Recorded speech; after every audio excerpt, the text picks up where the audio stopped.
The world ended with a chime. Leo didn't hear the screams at first. Not over the sound of his own breathing, ragged and too loud in the sudden silence that followed the notification. He was crouched behind what remained of his office desk, splinters of polished oak digging into his palms. Through the shattered window, the city skyline burned in patches, orange against the twilight purple of what should have been an ordinary Tuesday evening. Then the chime came again, crystalline and invasive, vibrating in his skull rather than his ears. System initialization complete. Welcome to the Deckbuilder Apocalypse. Distributing starter packs. The words hung in the air, glowing with a sickly green luminescence that cast long shadows across the ruined office. Leo blinked, his mind struggling to parse the reality. Apocalypse. The word felt too theatrical, too much like the games he'd played in better times. But the acrid smoke drifting through the broken window, the distant sounds of something that wasn't human shrieking, those were real enough. His hands trembled as he reached for the object materializing before him. It looked like a playing card, but thicker, with edges that seemed to hum with restrained energy. The card hovered at chest height, rotating slowly. Without thinking, he grabbed it. The moment his fingers made contact, 3 more cards shimmered into existence beside the first, fanned out like a dealer's hand. A starter pack. The system's voice echoed in his mind, calm and utterly devoid of emotion. Player number 0427, Leo. Draw your cards. Leo's breath hitched. He could feel the texture of the cards, cool, smooth, yet somehow alive. He pulled them toward him, his eyes scanning the faces. The first showed a crude dagger, rust eating at its blade. The second depicted a swirling cloud of gray smoke. The third was a torn piece of parchment with indecipherable markings. Basic equipment, the system supplied helpfully. Rusty dagger. Smoke bomb. Map fragment. He was about to tuck them away when his vision blurred. It started as a flicker at the edge of his perception, a ghostly overlay of text that shouldn't be there. For a heartbeat, he thought it was shock, or smoke inhalation. But then the overlay sharpened, resolving into crisp lines of data that superimposed themselves over the cards. Rusty dagger. Rarity, common. Attack, 3. Durability, 5 out of 10. Hidden effect, bleed, 5 damage over 10 seconds, admin flag, #error #. System note, effects suppressed from player view. Do not display, ***. Leo stared. The words pulsed faintly, as though waiting for acknowledgement. He blinked again, hard, but the metadata remained. He shifted his gaze to the smoke bomb card. Smoke bomb. Rarity, common. Effect, creates obscuring cloud, radius 5 m. Cooldown, 60 seconds, manipulated cooldown, 120 seconds. Admin tag, the _dealer, increased for balance. A cold knot tightened in his stomach. Admin tag. Manipulated cooldown. This wasn't just a system, it was a rigged game. And someone named the dealer was pulling strings from the shadows. He didn't have time to process it further. A guttural snarl echoed from the hallway outside his office. Leo's head snapped up. The door, which had been hanging askew on its hinges, shuddered as something heavy threw itself against the other side. Wood splintered. He scrambled backward, cards clutched to his chest, his back hitting the remains of a filing cabinet. The door gave way with a crash. The creature that shambled in was roughly humanoid, but twisted. Greenish skin stretched over knobby limbs, and its eyes glowed with a feral red light. It clutched a jagged piece of rebar in one clawed hand.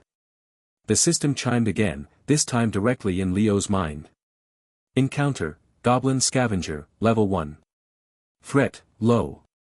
Loot potential, minimal. But beneath that, his strange new vision, deck inspection, his mind supplied the term, flashed another layer. Spawn log, #Goblin_Alpha_7. Location, player number 0427 proximity. Admin override, the _dealer, spawn for entertainment value. Tag for data harvesting. Data points, fear response, survival instinct, card usage efficiency. Entertainment value. Data harvesting. The words burned in Leo's brain even as the goblin lunged. Instinct took over. He fumbled with the cards, his fingers slick with sweat. The rusty dagger felt heavy and solid as he willed it into existence. It appeared in his hand with a faint shimmer, the weight surprising him. It felt real, deadly. The goblin was fast, closing the distance in 2 bounding steps. Rebar whistled through the air. Leo ducked, the metal grazing his shoulder. Pain flared, hot and sharp. He stumbled, swinging the dagger in a wild arc. The blade bit into the goblin's arm, but it felt shallow, ineffective. The creature hissed, red eyes narrowing, and swung again. Think. The metadata. Bleed effect. He didn't have to activate it, the system had hidden it, but deck inspection showed him the truth. As the goblin pressed its attack, Leo focused not on killing blows, but on creating openings. He sidestepped another swing, slashing at the creature's leg. Then its other arm. Small cuts, each one drawing dark, viscous blood. The goblin snarled, but its movements began to slow. A faint, crimson mist seemed to emanate from its wounds, visible only to Leo's enhanced sight. Numbers flickered in his vision: bleed stack, 3, damage, 15 over 10 seconds. The creature staggered. Leo seized the moment, driving the dagger deep into its chest. The goblin shuddered, let out a wet gurgle, and collapsed into a pile of fading pixels and greenish ash. Combat end. Experience gained, 10 XP. Loot acquired, goblin teeth, X3, tarnished coin. Leo sank to his knees, the dagger dissolving back into card form in his hand. His breath came in ragged gasps. The pain in his shoulder throbbed in time with his heartbeat. But beneath the physical exhaustion, his mind raced. Deck inspection. It wasn't just seeing stats, it was seeing behind the curtain. The admin tags, the hidden effects, the spawn logs that treated living creatures, or whatever the goblin had been, as data points for harvest. He looked at the rusty dagger card. The metadata still glowed softly. Hidden effect, bleed. Without this skill, he would have died. He would have assumed the dagger was useless, tried to run, and been cut down. The system had hidden the tool he needed to survive, and only a glitch, or a gift, had revealed it. And the dealer was watching. Tagging spawns for entertainment. Manipulating cooldowns. Farming data from human suffering. Leo pushed himself to his feet, wincing. The office was quiet now, save for the distant crackle of fires and the occasional scream from the streets below. He gathered his cards, tucking them into an inner pocket of his jacket. The loot, goblin teeth and a tarnished coin, felt cold and insignificant.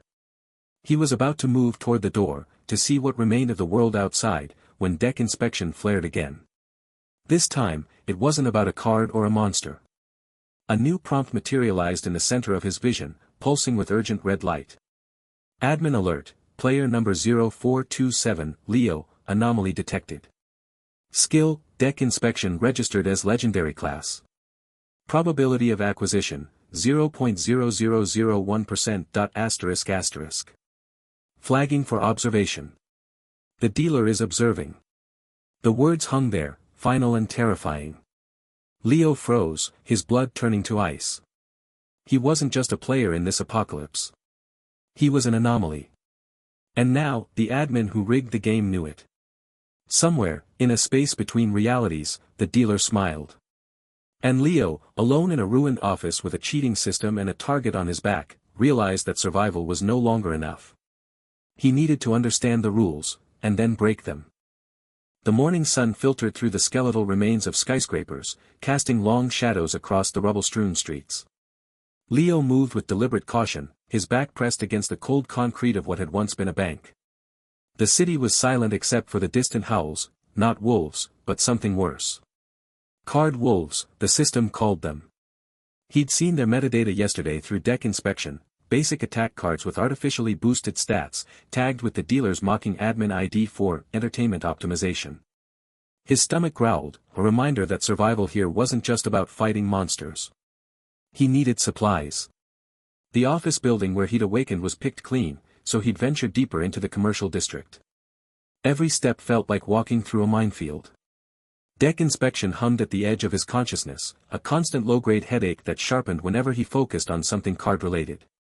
He'd learned to keep it partially active, scanning for threats without exhausting himself. A glint of silver caught his eye near a collapsed newsstand. He crouched, fingers brushing aside broken glass and shredded magazines. There it was, a card, face down, its back adorned with the system's standard geometric pattern. He picked it up, turning it over. Health potion, the text read in glowing blue script. Common rarity. Restores 50 HP instantly. Seemed straightforward. But deck inspection flared to life without his conscious command. The card's surface shimmered, and hidden text overlay the display in his mind's eye. Health potion card. Displayed effect, restores 50 HP. True effect, restores 35 HP, nerfed by 30% via admin override. Admin tag, the _dealer_01. Note, potions are for losers who can't dodge. Let's make healing a bit more disappointing. Leo's jaw tightened. He'd suspected as much, but seeing it confirmed sent a cold ripple down his spine. The dealer wasn't just rigging fights, he was toying with every aspect of survival. He tucked the card into his makeshift pouch, a torn backpack strap tied to his belt, but marked it mentally as unreliable. If he ever needed to use it, he'd have to account for that 30% deficit. Maybe it could still save his life, but only if he didn't trust what it promised. He moved on, sticking to alleyways and ducking behind overturned cars. The city was a graveyard of normalcy. Abandoned vehicles, shattered storefronts, and the occasional corpse, some human, some monster. He avoided the bodies, not out of squeamishness, but because deck inspection had shown him that loot drops were rigged too. Yesterday's goblin scavenger had yielded a single map fragment card with a cryptic clue about a safe treasure, but the metadata hinted that better loot was reserved for favored players. The system was stacked against him, and every piece of evidence felt like another brick in a wall he'd have to tear down. A low growl echoed from the next street over. Leo froze, pressing himself into the shadow of a delivery truck. Two card wolves emerged from behind a burnt-out bus. They were larger than he'd imagined, the size of German shepherds, but with fur that shimmered like holographic foil. Their eyes glowed with a sickly green light, and cards seemed to materialize around their paws as they moved. Deck inspection activated automatically, feeding him data. Card Wolf Alpha. Attack stat, displayed 25, true 40, artificially inflated by 60%. Health, 100. Admin tag, the _dealer_01.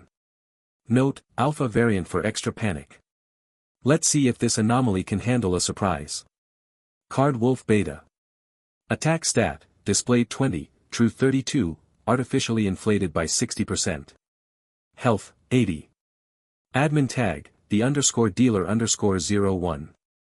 Note, backup to ensure the wipeout. Data farming requires casualties. Leo's breath hitched. They hadn't spotted him yet, but they were sniffing the air, heads turning toward his hiding spot. He had two cards ready, the rusty dagger with its hidden bleed effect, and the smoke bomb with its manipulated cooldown. The dagger had saved him yesterday, but against two wolves with boosted stats, a straight fight was suicide. He needed to run. He pulled the smoke bomb card from his pouch. It felt cool and slightly textured, like laminated paper. The display read, creates a cloud of obscuring smoke, lasts 10 seconds. Cooldown, 5 minutes. But deck inspection overlaid the truth. Smoke bomb card. True cooldown, 8 minutes, extended by admin override. Admin tag, the _dealer_01. Note, escape tools should come with a price. Let's make them sweat a little longer. 8 minutes. If he used it now, he'd be vulnerable for longer than expected. But he had no choice. The wolves were closing in, their growls deepening. He focused on the card, feeling a strange energy pulse through his fingers. The system prompted him, use smoke bomb. Y/N. He mentally selected yes. The card dissolved into gray mist that billowed outward, engulfing the alley in thick, acrid smoke. Leo didn't wait to see if it worked, he turned and ran, boots crunching on debris. Behind him, he heard the wolves snarling, confused by the sudden blindness. He ducked into a narrow passage between two buildings, his heart hammering against his ribs. The smoke would last 10 seconds, deck inspection confirmed that part was accurate, but he needed to be gone by then. He didn't stop until he reached a relatively intact storefront 3 blocks away. The sign read, Joe's Hardware, though the door was kicked in and the shelves were bare. He slipped inside, crouching behind the counter to catch his breath. His mind raced, documenting everything. Artificially inflated stats on monsters. Nerfed healing items. Manipulated cooldowns. Each piece was a thread in the tapestry of the dealer's cruelty. He mentally logged it, a habit he'd started after the goblin fight. If he was going to expose this, he needed evidence. The safe house he'd scouted earlier was still a few streets away, an apartment above a pharmacy, with a barricaded window and no signs of recent occupation. He waited until his breathing steadied, then peeked outside. No wolves. The city was quiet again, but it felt like the calm before a storm. He made his way there, taking a circuitous route to avoid open spaces. The apartment was small, dusty, and smelled of mildew. Someone had lived here once. Family photos still sat on a side table, the faces blurred by time and neglect. Leo barricaded the door with a heavy dresser, then slumped onto a moth-eaten couch. He needed to plan. The map fragment card he'd looted hinted at a safe treasure in the northern district, but was that another trap? Deck inspection had shown no admin tags on it, but the dealer was clever. Maybe the lack of tags was the trap. He rummaged through his pouch, laying out his cards on the coffee table. Rusty dagger, smoke bomb, map fragment, and the nerfed health potion. A pathetic collection for surviving an apocalypse. But then his eyes fell on something he'd almost forgotten, a system notification card that had appeared in his pouch this morning. It glowed with a soft golden light, different from the others. He picked it up. The text announced, Global Lucky Draw Event. All players draw one card at noon tomorrow for a chance at legendary loot. Don't miss out. It sounded too good to be true. Leo activated deck inspection, focusing all his mental energy on the card. The golden glow intensified, then fractured into layers of hidden text. Lucky Draw Event Announcement. Displayed message, as above. Hidden log, event rigged, 99% failure rate for non-favored players. Favored players, ID list, alpha_001, beta_007, etc., receive guaranteed legendary cards. All other draws will result in junk cards, 0 value. Admin tag, the_dealer_01. Additional note, let's give them hope before crushing it. The data on despair reactions is particularly juicy. The dealer laughs. Leo's hands trembled. Not from fear, but from a cold, rising fury. The dealer wasn't just cheating, he was mocking them. Turning their survival into a sick game where the odds were never in their favor. That laugh in the metadata, it wasn't just text. It felt personal, aimed at him specifically after yesterday's anomaly flag. He stared at the card, the golden light now seeming garish and cruel. Outside, the sun began to set, painting the ruined city in hues of orange and blood red. The lucky draw event was tomorrow. He had until noon to decide, would he play along, drawing a card that was doomed to fail? Or would he find a way to turn this rigged game against the dealer? The evidence was mounting. But evidence alone wouldn't spark a rebellion. He needed allies, he needed more than these few cards, and he needed to hit the dealer where it hurt. For now, he was alone in a darkening room, with only the system's lies for company. But in that silence, a resolve hardened. He wouldn't just survive. He'd read every string the dealer pulled, and then he'd start cutting them. The city's ruins stretched before Leo like a shattered game board, each broken building a tile in some cosmic player's cruel design. He moved through the debris with practiced caution, his footsteps crunching on glass and concrete dust. The morning sun filtered through the haze of distant fires, casting long shadows that seemed to twitch with unseen movement. In his mind, he kept replaying the global announcement card's hidden text, the dealer laughs, the words etched into his consciousness like a brand. His deck inspection skill hummed at the edge of his awareness, a constant low-grade pressure behind his eyes. He'd learned to keep it partially active, scanning his immediate environment for system prompts without fully triggering the mental strain. The rusty dagger card rested in his inventory slot, its concealed bleed effect a secret weapon he'd already used once. The smoke bomb card felt heavier somehow, its manipulated cooldown a reminder that every tool in this world came with invisible strings attached. He rounded a corner where a pharmacy's shattered front windows spilled pill bottles across the sidewalk. The scent of antiseptic and decay mingled in the air. Leo paused, his eyes scanning the street.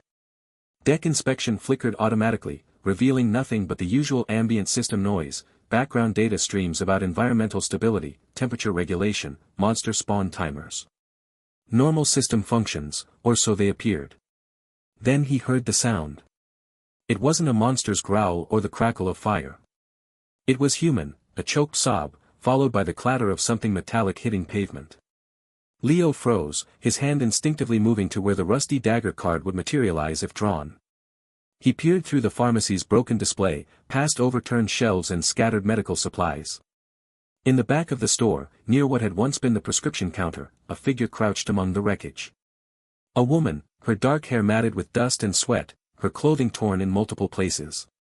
She held what looked like a broken spear shaft, the weapon's tip missing entirely. As Leo watched, she slammed the useless shaft against the floor, the impact sending a spray of plastic bottle caps skittering across the tiles. "Why?" she whispered, the word carrying through the ruined store with surprising clarity. "Why did it change?" Leo hesitated. Contact meant risk. Other survivors could be desperate, dangerous, or worse, favored players working for the dealer.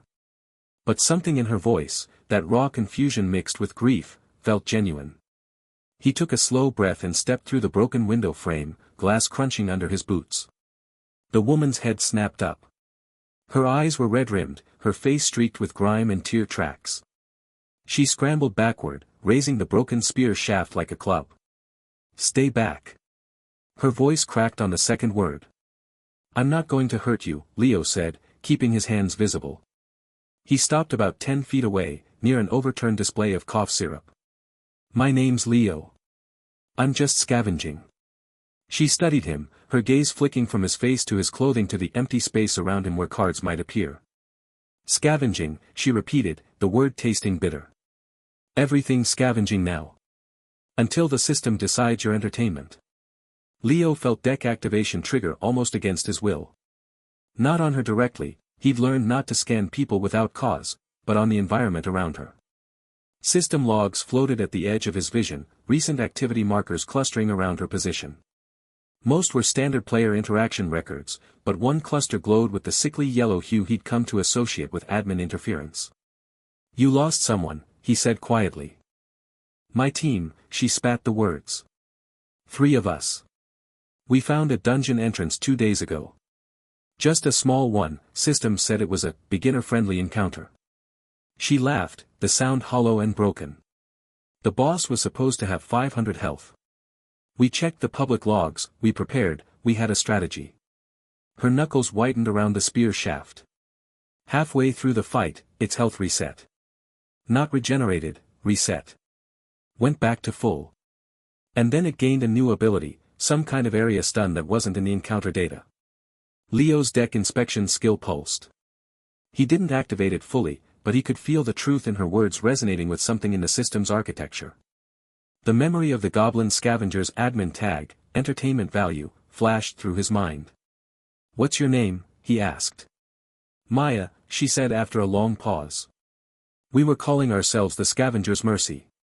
"Stupid name. Can I see something, Maya?" Leo kept his voice calm, non-threatening. "I have a skill. It lets me read system data sometimes. If you're willing, I might be able to see what happened in that dungeon." Her eyes narrowed. "What kind of skill?" "The kind that shows you things the system doesn't want you to see," Leo said. He made a decision then, a dangerous one. "Like how my smoke bomb card has a longer cooldown than it should. Or how the card wolves yesterday had their attack boosted by 60%. Maya's expression shifted from suspicion to something else, recognition. "You've seen it too," she whispered. "The cheating." Leo nodded. "Will you let me try?" She hesitated, then gave a single sharp nod. "Do it." Leo took a deep breath and focused.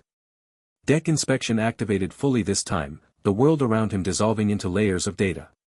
The pharmacy became a grid of environmental markers, air quality indexes, structural integrity percentages, loot table probabilities.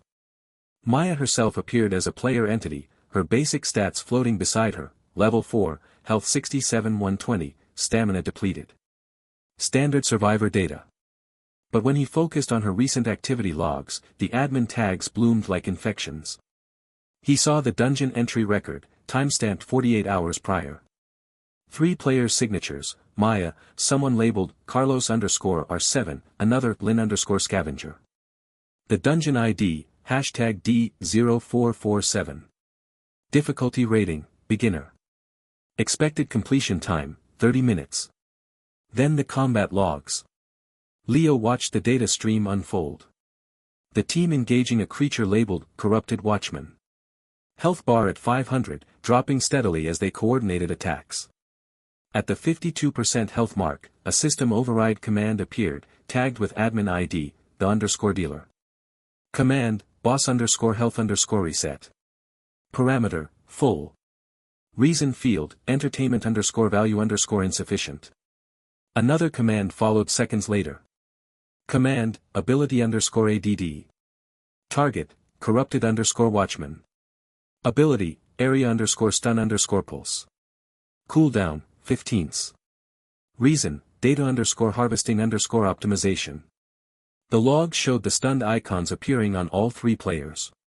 Showed Carlos_R7 taking a critical hit while immobilized. Showed his health dropping to 0, his player's signature winking out of existence. Lynn_Scavenger fell 12 seconds later.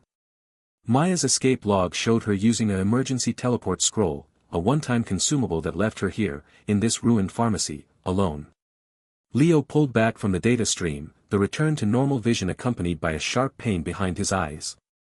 He blinked, the pharmacy swimming back into focus. Maya was watching him, her expression a mixture of hope and dread. It wasn't a glitch, Leo said, his voice tight. The boss's health reset to full because someone commanded it to. They gave it a new ability during the fight. Who? Maya's voice was barely audible. An admin calls themselves the dealer. Leo rubbed his temples, the headache building. The system logs tagged them as manipulating events for entertainment value. Data harvesting. Maya sank to the floor, the broken spear shaft clattering beside her. They killed Carlos and Lynn for fun. For data, Leo corrected, though the distinction felt meaningless. They're farming human suffering like it's a resource. For a long minute, neither spoke. The only sounds were the distant crackle of fires and the occasional groan of shifting rubble somewhere in the building. Maya stared at her hands, at the grime under her nails, at the small cuts and bruises from her escape. "We need to get out of here," Leo finally said. "This area isn't safe." Maya looked up. "Where is safe?" "Nowhere," Leo admitted. "But we can at least not be sitting targets." He helped her to her feet. She moved stiffly, favoring her right leg. As they made their way toward the pharmacy's rear exit, deck inspection flickered again, not a full activation, just a peripheral alert. Something in the alley behind the building pinged his skill. "Wait," he said, holding up a hand. Through the cracked rear door window, he could see the alley. Mostly debris and overflowing dumpsters. But near the far end, partially obscured by a collapsed fire escape, something glowed with the soft golden light of a loot marker. A card, lying on the ground as if dropped there intentionally. Maya peered over his shoulder. Treasure? Maybe. Leo's instincts prickled. Something about the placement felt too convenient, too perfectly visible from their current position. "Let me check." He focused, activating deck inspection on the glowing object. The world dissolved into data once more, the headache spiking as he pushed through the discomfort. The card appeared in his vision as, treasure_chest_card. Rarity, uncommon. Standard loot container, according to the surface data. But beneath that, layered in hidden metadata, he saw the tags. Trap_flag, active. Admin_override, the _dealer. Trigger, player_proximity. Spawn, corrupted_spawnling. Difficulty, hard. Reward_on_avoidance, map_fragment. And one more line, almost buried in the code. Message, found you, anomaly. Let's play. Leo pulled back from the vision, his breath coming fast. The headache was a solid pressure now, like a vice around his skull. "It's a trap," he said, his voice strained. "The dealer planted it. If we approach, it spawns a monster. A hard one. Maya stared at him, then at the glowing card in the alley. How can you be sure? My skill shows the hidden data, Leo said. There's a monster spawn trigger. But. He frowned, thinking through what he'd seen. There's also a reward marker. If we avoid the trap, if we recognize it for what it is and don't trigger it, we get something else. A map fragment. So we just leave it? Maya asked. We leave that specific approach, Leo corrected. A plan formed in his mind, rough but workable. The trap triggers on proximity from this direction. But look, he pointed through a different window, one facing the alley from an angle. If we go around, through that building's ground floor, we can approach from the side. The trigger zone might not cover that angle. And if it does? Then we run, Leo said simply. But my skill showed the reward was for avoidance, not for disarming. The system expects players to either fall for the trap or ignore it entirely. It doesn't expect someone to know it's there and work around it. Maya studied him for a long moment. You're trusting that skill a lot. I've survived this long with it, Leo said. And everything it's shown me has been true. The manipulated cooldowns, the boosted stats, the rigged events. This trap is just more of the same. She nodded slowly. All right. Show me the way. They moved carefully, exiting the pharmacy through a side door that led into the adjacent building, a small office space with cubicles overturned and computers smashed. Leo led the way, his deck inspection kept at minimal activation, just enough to scan for immediate threats. The headache persisted, a constant reminder of the skill's cost. Through a broken wall, they entered the alley from the north side, well outside the trigger zone Leo had visualized in the data. The treasure chest card glowed about 30 feet away, lying innocently on the cracked asphalt. Now what? Maya whispered. We don't touch it, Leo said. We acknowledge it's there and move past. He took a step forward, then another, keeping a wide berth around the card. Maya followed, her eyes locked on the glowing object. As they passed the halfway point, the card's glow intensified briefly, then faded. A new notification appeared in Leo's vision, not through deck inspection, but a standard system message visible to both of them. Avoidance _reward _granted. Item, map _fragment card. Rarity, common. Description, partial cartographic data of local zone. The card materialized on the ground where they stood, a simple parchment-like card with faded lines that might have been streets or boundaries. Maya stared at it, then at Leo. You were right. It's what the data showed, Leo said, bending to pick up the card. As his fingers touched it, deck activation triggered automatically, showing him the card's true metadata. It was indeed a map fragment, showing about 6 city blocks with markers for known monster spawn points and 2 unlooted buildings. No admin tags, no hidden traps. Just information. He handed it to Maya. You should take it. You know the area better than I do. She accepted the card, turning it over in her hands. This proves it, doesn't it? The system is rigged. That trap was meant for someone. It was meant for me, Leo said quietly. The hidden message said, found you, anomaly. The dealer knows I can see through the manipulations. They're testing me. Maya's grip tightened on the map fragment. Then what do we do? We find others, Leo said. Others who've seen the cheating. We collect evidence. And we find a way to expose it. Expose it to who? Maya's laugh was bitter. The dealer is the admin. They are the system. To the other players, Leo said. If enough of us know, if we can prove it, maybe we can force a change. Or at least make it harder for them to operate in secret. He was about to say more when deck inspection triggered violently, without his conscious command. The world dissolved into screaming data streams, admin logs flashing before his eyes too fast to fully comprehend. He staggered, the headache spiking into a white-hot agony. Maya grabbed his arm, steadying him. Leo. What's happening? He couldn't answer. The data stream focused, crystallizing into a single admin log entry, glowing with urgent priority markers. Admin _log, the _ dealer. Action, initiating _punitive _patch #hashtag 001. Target _zone, A. Modification, monster underscore spawn underscore rate underscore increase. Magnitude, plus 300%. Duration, indefinite. Target underscore player, number 0427. Reason, anomaly underscore containment. The log included a player ID cross-reference. Leo didn't need to check to know who player number 0427 was. He came back to himself gasping, leaning against the alley wall for support. The headache had receded to a dull throb, but the admin log's message burned in his memory. "We need to move," he said, his voice raw. "Now." "What did you see?" Maya asked, already helping him upright. "The dealer just changed the rules," Leo said as they hurried from the alley, leaving the trapped treasure chest card glowing mockingly behind them. "They're increasing monster spawns in this zone. By a lot. And I'm the target." Behind them, in the deepening shadows of the ruined city, something howled. Then another voice answered. Then a third. Closer each time. The morning sun filtered through the skeletal remains of skyscrapers, casting long shadows across the rubble-strewn streets.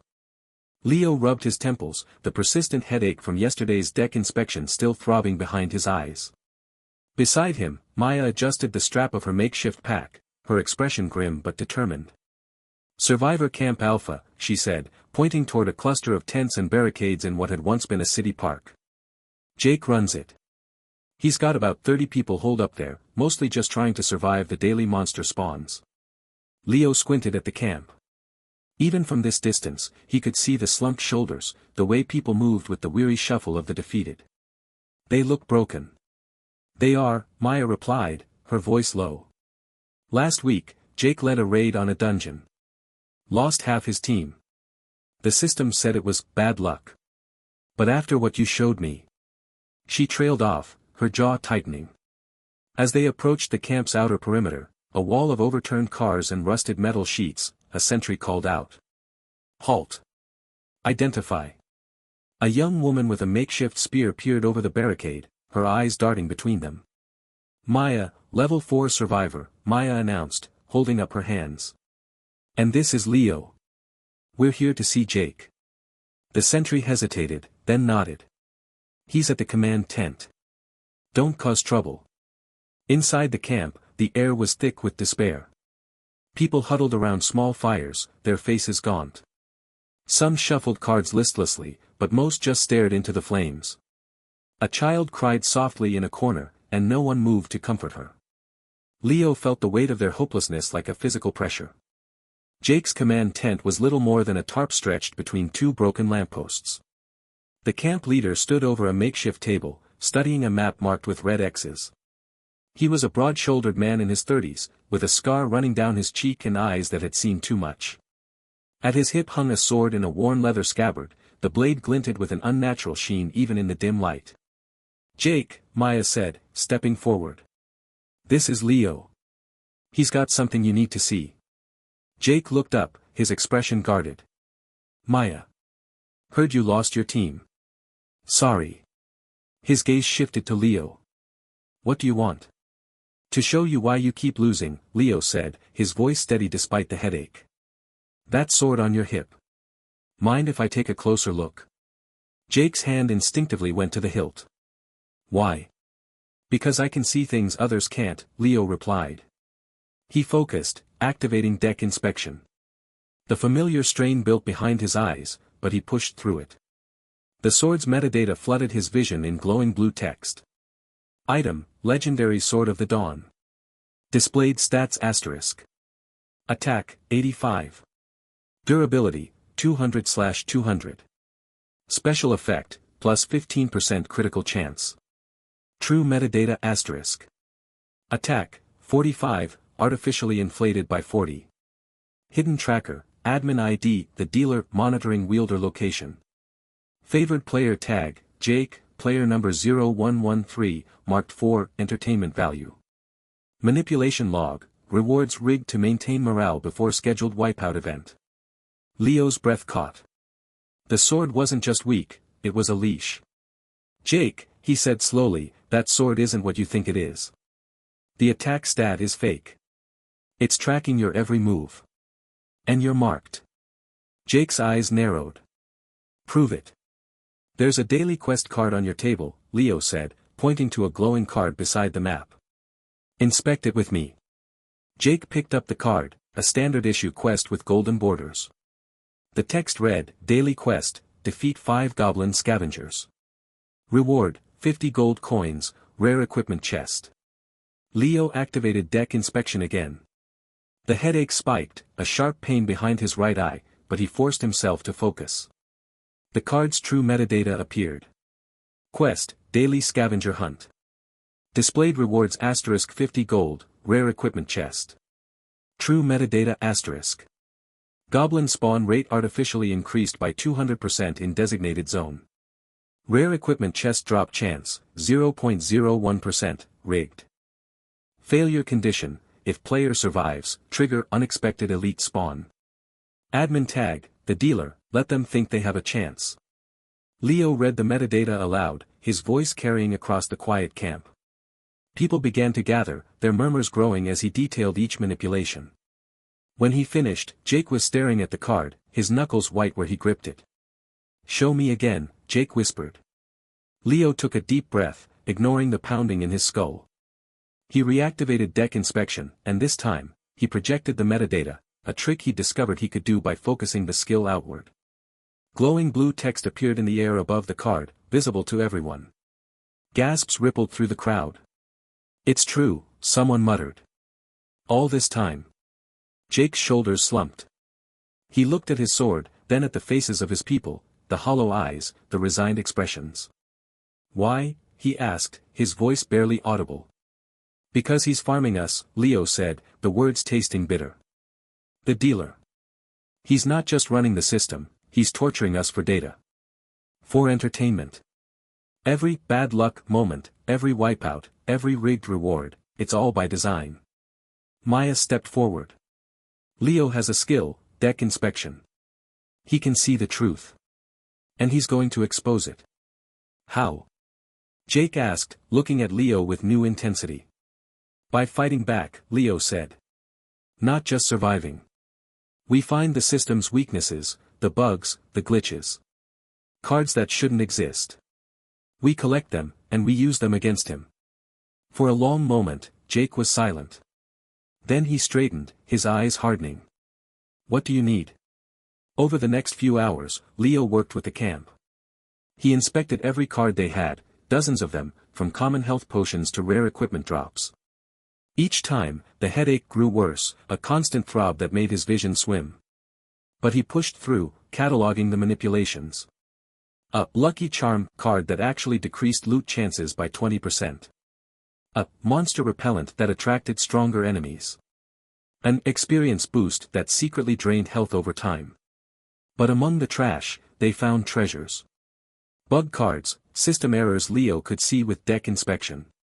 A glitched teleport card that had no cooldown but sometimes sent users to random locations. A data corruption card that temporarily scrambled monster AI. A null field card that disabled all admin tags in a small area. With each discovery, the camp's mood shifted.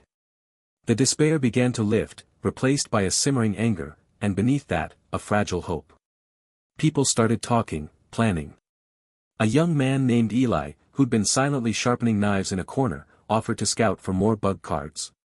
A woman named Sarah, who'd lost her husband to a random monster ambush, began organizing their findings into categories.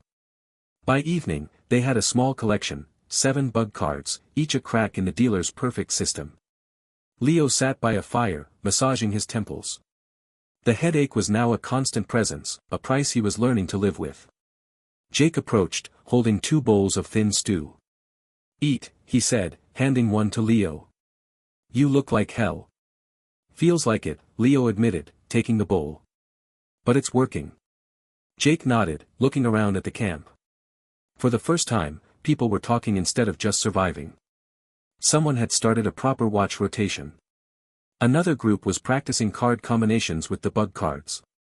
They believe, Jake said softly. I didn't think that was possible anymore. Belief is dangerous, Leo said. To him. As if on cue, deck inspection triggered automatically. Leo gasped as pain lanced through his skull, sharper than before. Glowing red text burned across his vision. Admin alert, the dealer detected rebel activity. Deploying admin enforcer, corrupted paladin to Zona. Objective, suppress anomaly player number 0427 and associates. Estimated arrival, 12 hours. Leo dropped the bowl, stew splashing across the ground. The metadata hung in his vision, pulsing with malevolent energy. He could feel the dealer's attention like a physical weight, cold, calculating, and utterly merciless. Leo. Maya was at his side, her hand on his arm. What is it? He looked at her, then at Jake, then at the gathered survivors, their hopeful faces illuminated by firelight. He knows, Leo said, his voice tight. And he's sending something. Something made to break us. The celebration died instantly. The silence that followed was heavier than any despair they'd felt before. In the distance, beyond the camp's walls, the night seemed to grow darker, as if swallowing the stars themselves. The campfire's embers were still glowing when the first tremor hit. It wasn't the ground shaking, it was the air itself, a low-frequency hum that made Leo's teeth ache. Across Survivor Camp Alpha, rebels who'd been celebrating their newfound purpose froze mid-conversation. Maya's hand went to her belt where she kept her rusted arrow card. Jake stood from where he'd been sharpening his legendary sword, his knuckles white around the hilt.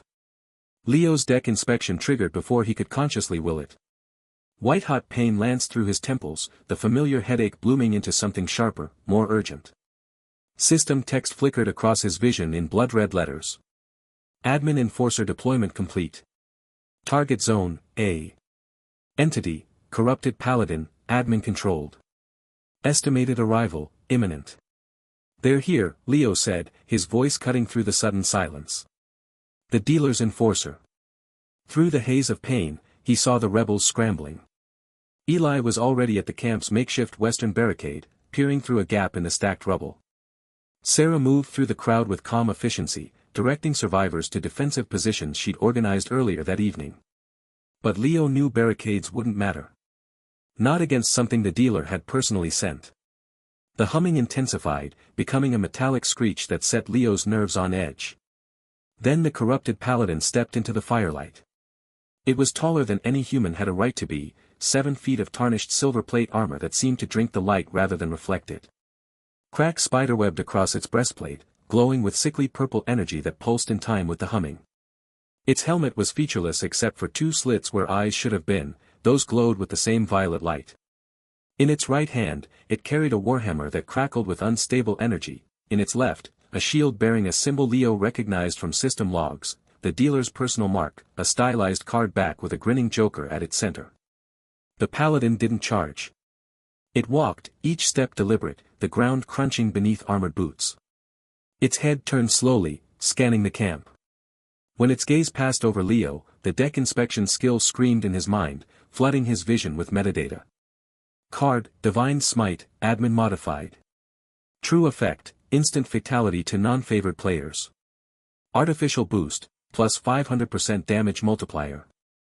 Cooldown, manipulated to 30 seconds, displayed as 60. Admin Tag, The Dealer, Entertainment Value, High. Leo's breath caught. 1 hit. That's all it would take for any of them except maybe Jake, whose favored player status might grant some protection. But the others. It has a 1-kill attack. Leo shouted, the words tearing from his throat. Don't let it touch you with that hammer. The corrupted paladin's head snapped toward him. It raised its warhammer, and the air around it shimmered with gathering energy. Purple lightning crackled along the weapon's length, coalescing into a sphere of destructive power. Glitch shield. Leo yelled, fumbling through the bug cards he'd collected. His fingers closed around the right one, a card that shimmered with visual artifacts, its edges flickering between solid and transparent. He activated it without thinking. A dome of distorted space erupted around the rebels nearest the paladin. It looked wrong, like reality itself had developed a software glitch, pixels shimmered at its edges, colors bled into one another, and the air inside hummed with static. Just as the corrupted paladin brought its hammer down in a sweeping arc, releasing the divine smite. The purple energy hit the glitch shield and stuttered. It didn't explode so much as unravel, the coherent blast dissolving into harmless particles that scattered like confetti. But the shield flickered violently, its surface developing visible cracks. Leo's deck inspection showed him the cost. Glitch shield durability, 23%. Admin interference detected, the dealer is attempting to override glitch effect. It won't hold another. Leo gasped, the mental strain making his vision swim. Spread out. Don't give it a clustered target. The rebels moved. Maya fired her rusted arrow, the projectile striking the paladin's shoulder plate with a dull clang. It did no visible damage, but the arrow stuck there, quivering. Jake charged from the left, his legendary sword flashing in the firelight. He brought it down on the paladin's shield arm, and this time the impact mattered, the shield shuddered, the dealer's symbol flickering. The corrupted paladin backhanded Jake with its free hand, sending the camp leader flying into a stack of supply crates. Wood splintered. Jake groaned but pushed himself up, his health bar, visible only to Leo through deck inspection, dropping by a third. Weak points. Leo shouted, forcing his skill to focus through the pounding in his skull. The metadata flooded in, too much information, but he grabbed what mattered: armor integrity, 78%, weakness, joints at knees and elbows, energy source, corrupted core in chest cavity, admin control link, helmet receiver. Aim for the joints. And its helmet. Eli understood first. The scout darted forward, not with a weapon but with a data corruption bug card Leo had identified earlier. He slapped it against the paladin's knee joint as it turned toward Maya. The card dissolved into black code that crawled across the armor, and suddenly the leg locked up, the knee refusing to bend. The corrupted paladin staggered, off balance for the first time. It swung its hammer wildly, but the attack went wide, smashing into the ground and sending up a spray of dirt and stone. Sarah seized the opening, directing 3 rebels with ranged cards, a frost bolt, a fire spark, and something called a sonic dart, to concentrate fire on the other knee. Ice formed, fire splashed, sound waves vibrated the metal. The paladin's other leg buckled, and it dropped to one knee with a crash that shook the ground. But it wasn't done.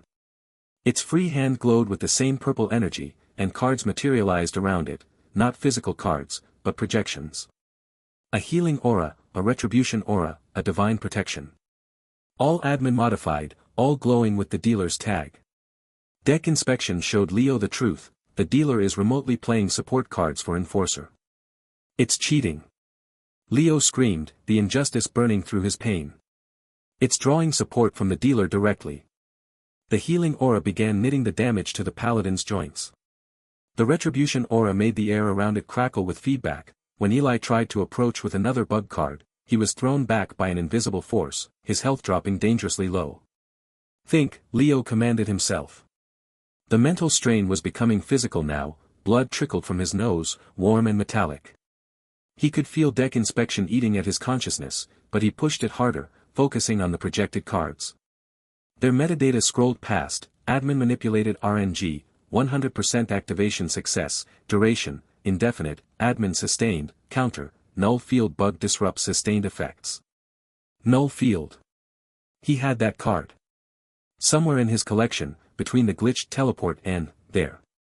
His fingers closed around it, the card cool against his skin despite the chaos around him. Maya. When I say now, hit it with everything you have. He didn't wait for acknowledgement. Leo activated the null field bug card, throwing it toward the kneeling paladin. The card didn't fly so much as teleport, appearing in the air above the Enforcer before detonating into a sphere of absolute silence. Within that sphere, the projected cards winked out. The healing aura dissolved. The retribution aura vanished. The divine protection flickered and died. For 3 precious seconds, the corrupted paladin was cut off from the dealer's direct support. Now. Maya didn't hesitate. She knocked another rusted arrow, but this time she held it for a heartbeat, aiming not for armor but for the helmet's eye slit. Her breath steadied. The camp fell silent except for the hum of the null field. Then she released. The arrow flew true.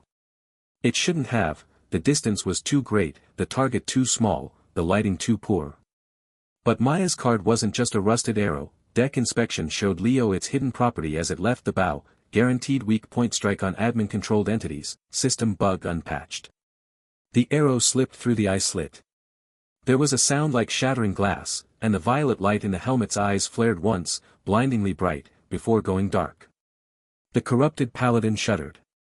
Its hammer slipped from nerveless fingers, hitting the ground with a thud that seemed to echo in the sudden quiet. The armor plates began to separate, not falling apart so much as dissolving into motes of light that drifted upward like reverse rain. Within seconds, only the warhammer and a small, glowing object remained where the enforcer had knelt. Leo stumbled forward, his legs barely supporting him. The mental strain had reached a crescendo, the world tilted and spun, colors bleeding together. He dropped to his knees beside the loot, his vision swimming. Through sheer force of will, he activated deck inspection one last time. The warhammer was just a weapon, powerful, but mundane now that its admin modifications had faded. But the other item. Dungeon key fragment. True metadata, access to the dealer's local testing ground. Requirements, 3 fragments for entry. Admin tag, the dealer, security protocol alpha. Warning, fragment collection triggers escalated response. Leo reached for it. His fingers closed around cool metal, the fragment shaped like a jagged piece of some larger mechanism. As he lifted it, a final system message flashed across his vision. The dealer notes enforcer defeat. Entertainment value, exceptional. Response, escalation protocol engaged. Advice, collect more fragments. The show must go on. Then the dizziness overwhelmed him.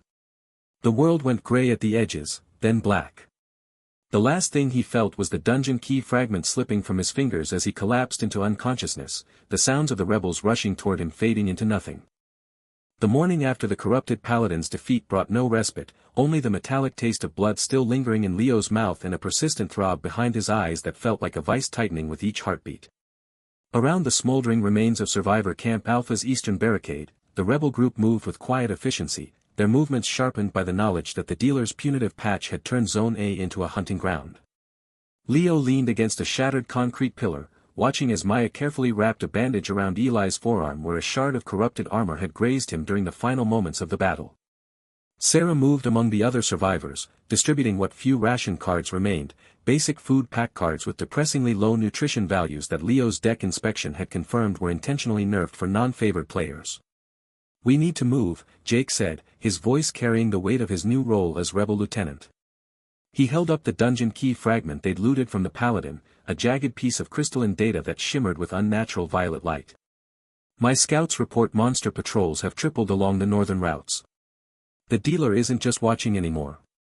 He's hurting us." Leo pushed himself upright, the motion sending fresh spikes of pain through his skull.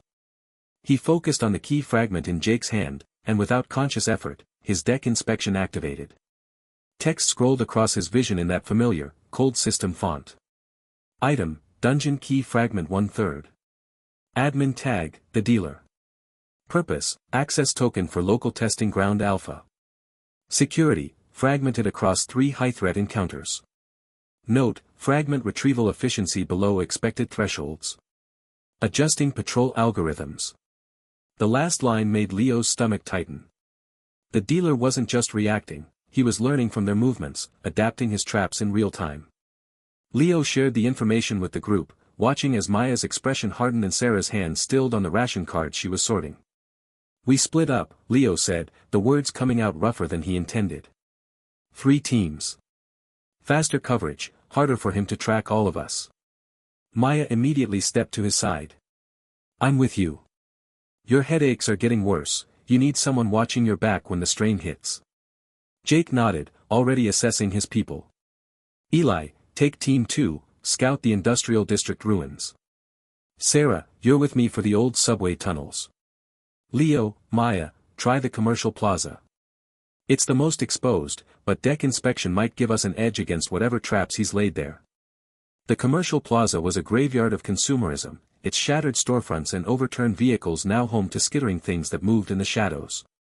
Leo moved cautiously, his rusty dagger card held ready in his mental inventory, its hidden bleed effect glowing faintly in his deck inspection overlay. Maya followed 2 steps behind, her own card hand prepared, eyes constantly scanning the upper floors where sniper-class monsters like to nest. Halfway through what had once been a department store, Leo's deck inspection triggered without warning. His vision blurred, then sharpened with painful clarity as system text overlaid the ruined cosmetics counter ahead. Event card, mysterious merchant. Admin tag, the dealer. Trap protocol, active. Bait, legendary card pack, falsified metadata. Ambush, for X-Shadow Stalker units concealed in adjacent rubble. Trigger, player approaches within 5 meters. Entertainment value, high. Leo grabbed Maya's arm, pulling her behind a collapsed shelving unit. Don't move, he whispered, his voice tight. Merchant card ahead. It's a trap. He described what he saw, the falsified legendary pack glowing with impossible rarity tiers, the 4 heat signatures his skill marked as shadow stalkers waiting in the rubble to the left and right. Maya's breath caught as she peered through a gap in the shelving, seeing only what appeared to be a wandering NPC merchant in tattered robes, his cart piled with what looked like valuable card packs. How do we avoid it? She asked, her hand tightening on her card holder. Leo closed his eyes, fighting through the building pressure in his temples. Deck inspection showed him more, the trap's activation radius, the patrol patterns of the stalkers, even the faint data trails leading back to the dealer's monitoring systems. There's a service corridor behind that wall, he said, pointing to a section of drywall that appeared intact. Structural damage from the initial Apocalypse event weakened the supports. We go through, circle around, never enter the trigger zone.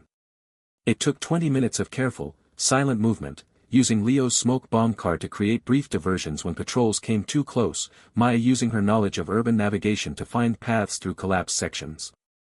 When they finally emerged on the far side of the plaza, Leo's headache had escalated to a pounding rhythm that matched his heartbeat, and a thin trickle of blood had started from his left nostril again. The monster nest was in the plaza's central fountain, now dry and filled with webbing that glistened with acidic residue.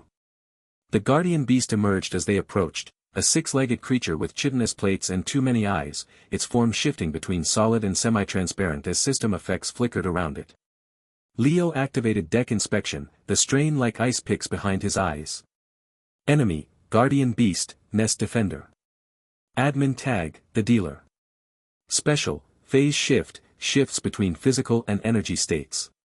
Weakness, sustained damage during phase transition, 0.8 second window. Loot table, dungeon key fragment February 3, 87% drop chance. Note, patrol reinforcement scheduled in 4 minutes if combat initiates. For minutes, Leo gasped out, wiping blood from his lip. We have to kill it fast. It phases, weak during transitions. Maya didn't hesitate.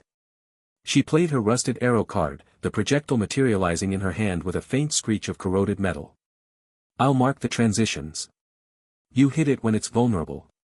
The beast charged, its phase shift making it blur through a collapsed newsstand rather than around it. Maya's first arrow struck chitin and sparked harmlessly away. She cursed, already drawing another card from her deck. Leo watched the creature's data stream, his deck inspection tracking the cooldown on its phase ability. 3 seconds, he called out. 2, 1, now. The guardian beast shimmered, its form becoming translucent. Maya's second arrow flew true, striking what should have been empty air, but at the exact moment of phase transition, the arrow found purchase, embedding itself in energy-made flesh. The beast roared, a sound that vibrated through the plaza's broken tiles. Leo played his rusty dagger card. The weapon appeared in his hand, heavier than it looked, its edge glowing with the hidden bleed effect only he could see. He lunged as the creature began to solidify again, aiming for the cluster of eyes that deck inspection highlighted as critical hit zones. The dagger sank deep. Bleed status activated, damage over time, stacking with each hit. The beast thrashed, one of its legs catching Leo across the chest and sending him skidding across broken concrete. Maya was already moving, playing a basic shield card to intercept the follow-up strike aimed at Leo's head. Again in 15 seconds. Leo shouted, pushing himself up despite the pain in his ribs. They fell into a rhythm born of desperate practice. Maya tracking the phase shifts with timed shots, Leo moving in with his dagger during the vulnerable windows, each bleed stack making the creature slower, its attacks more telegraphed. When the 4th phase transition came, Leo saw his opening, a gap in the chitin plating that hadn't been there before, created by accumulated bleed damage. He didn't think, just moved. The dagger plunged into the gap, and this time when bleed activated, it triggered something critical. The guardian beast shuddered, its multiple eyes dimming one by one. With a final, fading roar, it collapsed into shimmering data particles that scattered across the dry fountain basin. Among the fading light, the second key fragment materialized, identical to the first but pulsing with a warmer, amber glow. Leo reached for it, his hand trembling from exhaustion and mental strain. As his fingers closed around the crystal, deck inspection triggered one last time, the system text burning itself into his vision with urgent, red-bordered urgency. Admin alert, the dealer. Log entry, rebel efficiency metrics exceeding predicted thresholds by 42%. Countermeasure initiated, data corruption wave. Effect, random card corruption across Zone A. Duration, sustained. ETA, 24 hours. Purpose, force resource depletion prior to dungeon infiltration. Leo stared at the words, the key fragment cold in his palm. Around him, the commercial plaza seemed to grow darker, the shadows deeper. Somewhere in the ruins, a monster howled, but this time, it sounded almost like laughter. The air in Survivor Camp Alpha grew thick with static electricity 23 hours after the admin alert. Leo sat cross-legged on the floor of what had once been a community center storage room, now repurposed as their rebel headquarters. His head throbbed with a dull, persistent ache that had become his constant companion, the price of using deck inspection too frequently. Maya leaned against a cracked concrete wall, her fingers tracing the edge of her rusted arrow card. "He's punctual, I'll give him that," she muttered, her eyes fixed on the card's surface where faint glitches were beginning to appear. Across the room, Jake clutched his legendary sword card, its once gleaming surface now flickering with digital corruption. "My attack bonus is dropping," he said, his voice tight. "From +15 to +9 in the last minute." Leo closed his eyes and focused. The mental strain felt like ice picks driving into his temples, but he pushed through. Deck inspection activated, and the world dissolved into streams of metadata. He saw what the others couldn't, the very air around them was thick with crimson data packets labeled, admin_override, corrupt_code. Each packet carried a unique debuff algorithm, some reduced card effectiveness by random percentages, others added negative status effects, and a few even triggered self-destruct sequences on rare cards. "It's not random," Leo gasped, blood trickling from his left nostril. He wiped it away with the back of his hand, leaving a crimson smear. "The wave has an epicenter. A source card. I can see it pulsing about 3 kilometers northeast of here." Sarah rushed into the room, her face pale. "Eli's scouting team just reported back. Half their cards are corrupted, glitched teleport is now teleporting them 5 meters in random directions instead of the programmed 50. Leo pushed himself to his feet, his vision swimming. The metadata showed him the pattern now. The corrupt code card wasn't just debuffing cards, it was creating corrupted data monsters from the corrupted card data itself. Already, he could see 3 such entities forming at the wave's epicenter, their data signatures warped and hostile. "We need to move," Leo said, his voice raspy. "The longer the wave continues, the more cards get corrupted permanently. Jake, gather everyone who still has functional combat cards. Maya, get the firewall bug card from our collection." Maya nodded and moved to a makeshift safe they'd constructed from scavenged materials. Inside lay their precious collection of bug and exploit cards, system glitches they'd painstakingly gathered. She retrieved the firewall card, its surface shimmering with unstable code patterns. "It's a one-time use," she reminded Leo, handing it to him. "Creates a protective bubble that blocks admin overrides for 30 minutes. After that, we're exposed again," Leo finished. He turned to the assembled rebels, about 20 of them remained with functional decks. The others were already sidelined, their cards rendered useless by the corruption wave. "We're going to the epicenter. The firewall will protect us long enough to reach the source and disable it." Jake hefted his still flickering sword. "What's the plan once we get there?" Leo activated deck inspection again, gritting his teeth against the fresh wave of pain. The metadata revealed the corrupt code card structure, a complex web of admin permissions and override commands, anchored to a physical location by what appeared to be a system relay node. "There's a physical anchor point. Probably looks like some kind of server or terminal. We destroy it, the card deactivates." He held up the firewall card. "But first, we need to get through whatever the dealer has guarding it. ****. The journey northeast took them through streets that seemed to breathe with digital corruption. Storefront windows flickered with static instead of reflections. Abandoned vehicles occasionally sparked with errant electricity. Leo kept deck inspection active at minimal levels, just enough to track the corruption's flow patterns and avoid the worst concentrations. Maya walked beside him, her eyes constantly scanning rooftops and alleyways. "He's watching," she said quietly. "I can feel it." Leo nodded. The metadata confirmed it. Scattered throughout the corruption data were admin_observation tags. The dealer was monitoring the wave's effects, probably collecting data on how players reacted to the sudden degradation of their primary survival tools. After 40 minutes of cautious travel, they reached what had once been a telecommunications building. Its facade was now covered in pulsating red data streams that flowed like liquid light. The air hummed with power, and Leo's headache intensified to near debilitating levels. "This is it," he said, his voice strained. "The epicenter." Jake gestured for the rebels to take up defensive positions.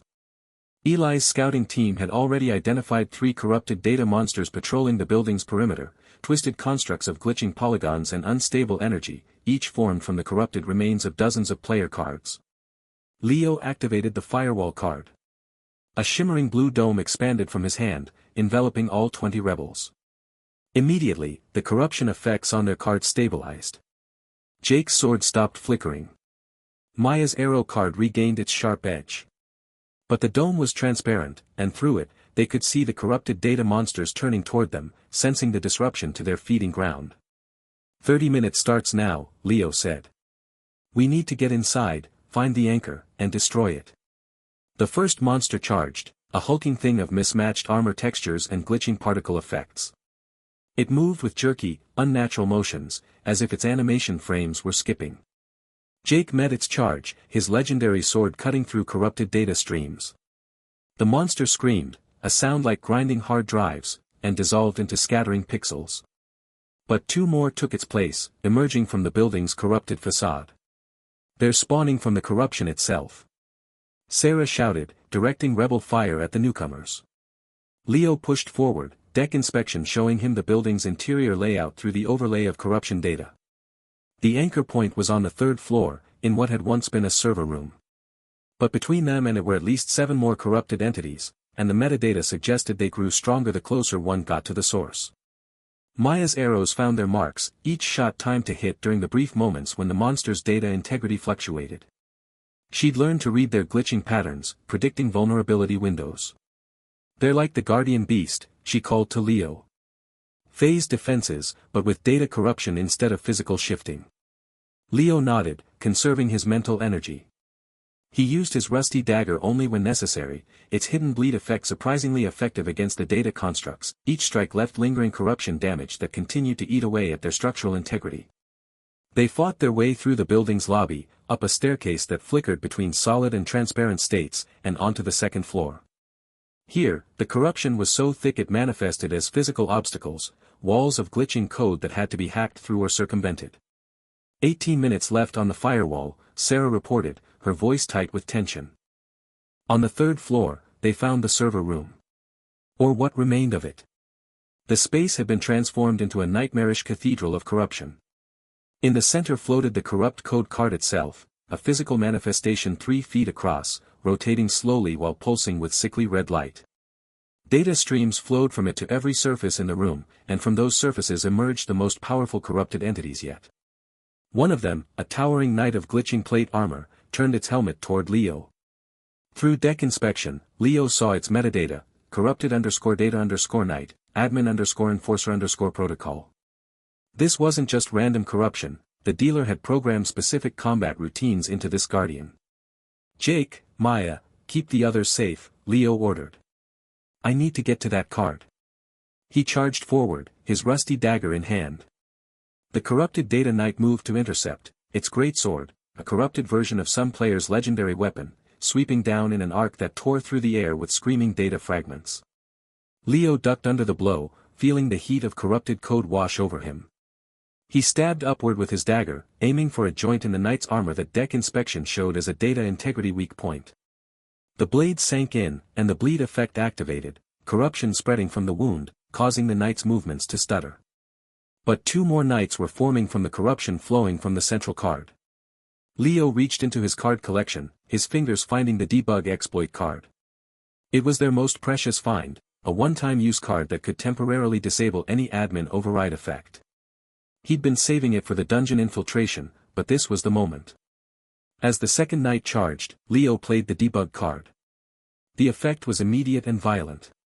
White light erupted from his hand, pure and clean against the room's corruption. It struck the corrupt code card, and for 3 seconds, the entire room went silent. The corruption streams froze. The knights halted mid-motion. The pulsing red light of the card flickered, stuttered, and then went dark. The debug card dissolved in Leo's hand, its one-time use expended. Then the backlash hit. The corrupt code card didn't just deactivate, it imploded. The corruption data, suddenly without its anchor point, collapsed inward. The corrupted knights dissolved into scattering pixels. The walls stopped glitching. And the wave of clean data that washed outward from the implosion hit Leo like a physical blow. He screamed as the mental feedback from deck inspection spiked to unbearable levels. Blood poured from both nostrils now, dripping onto the floor. His vision went white, then black, then returned in hazy fragments. He collapsed to his knees, gasping for air. Maya was at his side in moments. "Leo. I'm fine," he lied, the words coming out as a wet cough. He could feel the headache deepening, becoming something more permanent. A damage to his mind that might not heal. Around them, the rebels checked their cards. The corruption effects were gone. Jake's sword gleamed with its proper stats. Maya's arrow card showed no glitches. But they'd lost precious resources, the firewall card was spent, the debug card was gone, and several rebels' cards had been permanently damaged before the protection went up. As the room stabilized, something clattered to the floor where the corrupt code card had floated. A metallic fragment, about the size of a playing card, etched with system runes. Jake picked it up. "The third key fragment," he said, holding it out to Leo. Leo took it with trembling hands. The metal was cool against his skin. He activated deck inspection one more time, pushing through the agony to read its metadata. And what he saw made his blood run cold. The fragment's data wasn't just access information. It contained logs, records of the dealer monitoring their progress. And attached to those logs was a new alert, fresh and urgent. Dungeon_entrance_unstable. Admin_monitoring_active. Prepare_for_admin_controlled_challenges. The metadata showed more. The dungeon entrance, once they assembled all 3 fragments, wouldn't be a simple doorway. It would be a gauntlet. The dealer had programmed specific challenges, tailored to their observed tactics and deck compositions. And he would be watching every moment of their infiltration. Leo looked at the hopeful faces of the rebels around him. They thought they'd won a victory. They didn't understand that disabling the corruption wave had just moved them to the next phase of the dealer's game, a phase where the admin would be taking direct control of their opposition. He wiped the blood from his face, his hands shaking. The dungeon awaited. And the dealer would be waiting inside. The 3 dungeon key fragments glowed with an unnatural light in Leo's hands, their edges fitting together like pieces of a digital puzzle. Around him, the rebel group stood in tense silence, Maya with her bow already knocked, Jake gripping his legendary sword, Eli and Sarah coordinating the others into defensive positions. They'd gathered at the coordinates revealed by the fragments, a nondescript alley in Zone A's industrial sector, where a rusted metal door now pulsed with faint blue energy lines.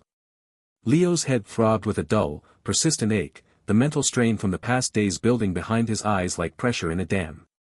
He could feel deck inspection humming at the edge of his consciousness, ready to reveal what lay beyond. "Let's do this," he muttered, more to himself than anyone. As the fragments clicked into place, the metal door dissolved into shimmering particles, revealing not a physical space but a corridor of shifting digital patterns, walls that looked like cascading lines of code, floors that appeared as glowing grids suspended in darkness. The air smelled of ozone and static. Leo stepped through first, the rebels following in a tight formation. Immediately, a system prompt materialized before them, glowing with cheerful golden text, "Welcome to the Dealer's Challenge Dungeon. Test your skills and earn legendary rewards." But as Leo focused, deck inspection overlaid the true metadata in stark red letters, "The Dealer's Playpen." Mortality rate, 85%. Admin note, wipeout protocol active. Entertainment value, high. Maya read the true text aloud, her voice tight.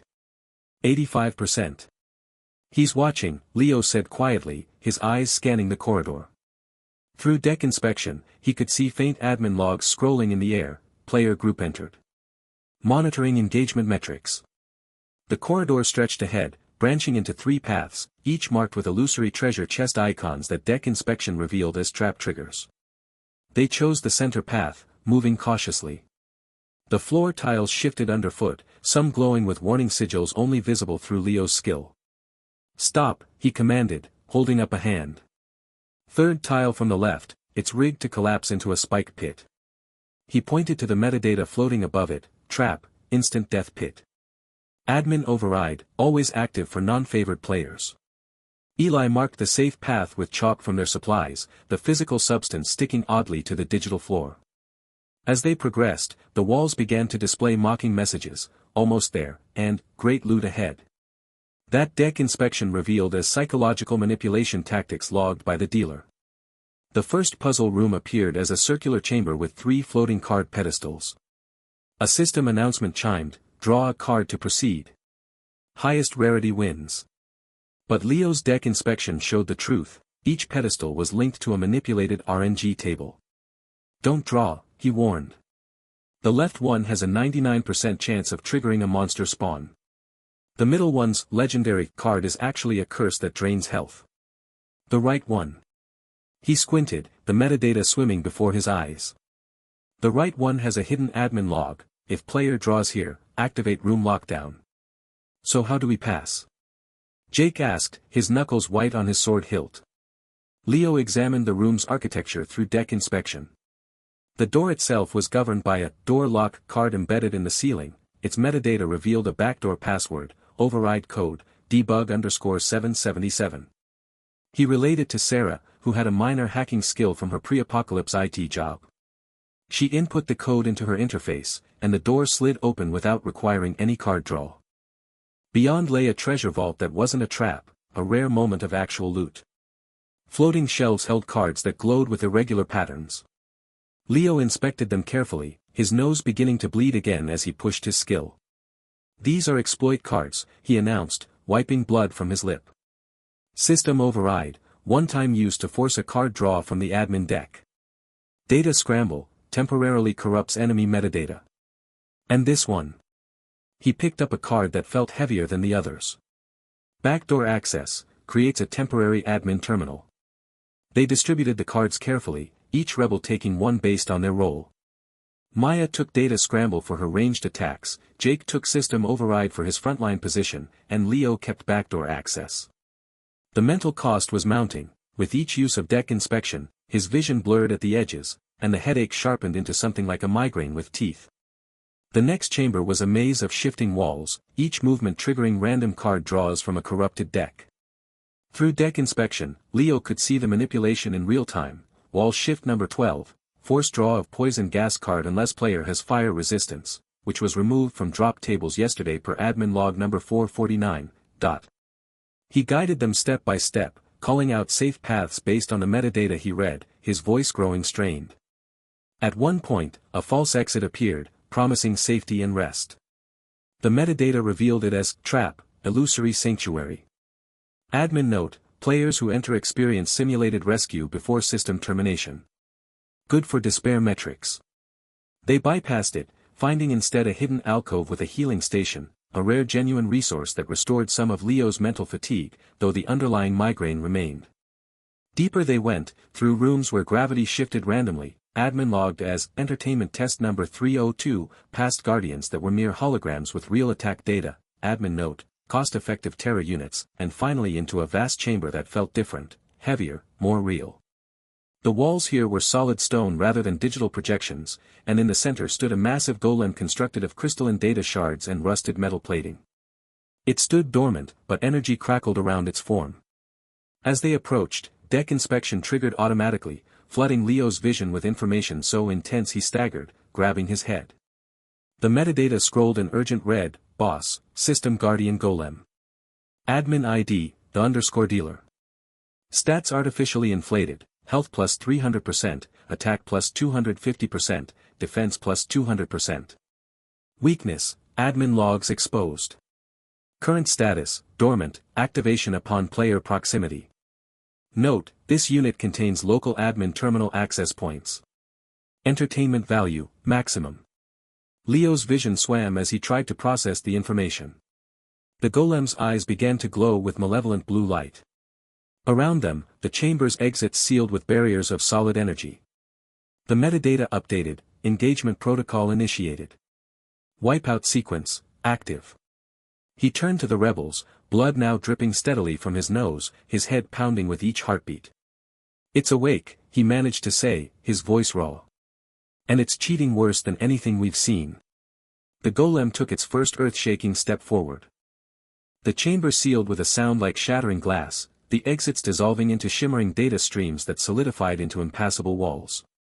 Before them, the system guardian golem rose to its full height, a towering construct of shifting card data that pulsed with unnatural energy. Its form was a mosaic of glowing card backs, flickering with admin codes and corrupted metadata, standing at least 3 times Leo's height. The air hummed with the strain of manipulated reality, and the floor beneath their feet vibrated with each of the golem's heavy, deliberate movements. Leo's deck inspection triggered automatically, the information flooding his mind even as he fought to maintain focus through the pounding migraine that had been building since they entered the dungeon. The data appeared in his vision like ghostly overlays, System Guardian Golem. Admin ID, the _ dealer. Health, 10,000/10,000, artificially inflated. Attack, 750, rigged to ignore 50% player defense. Special ability, Data Reconstruction, can repair 5% health every 30 seconds unless interrupted. Weakness, admin log exposure during oversight lag frames. The golem's first attack came without warning. Its right arm reconfigured into a massive fist made of compressed card data, the data fist that Leo's skill immediately analyzed. Data fist card. Cooldown, 8 seconds, manipulated to 4 seconds by admin override. Effect, deals 500 damage, bypasses 50% of target's defense. Hidden metadata, admin oversight creates 0.3 second vulnerability window if attacked during cooldown reset. The fist slammed toward the center of their formation. Scatter.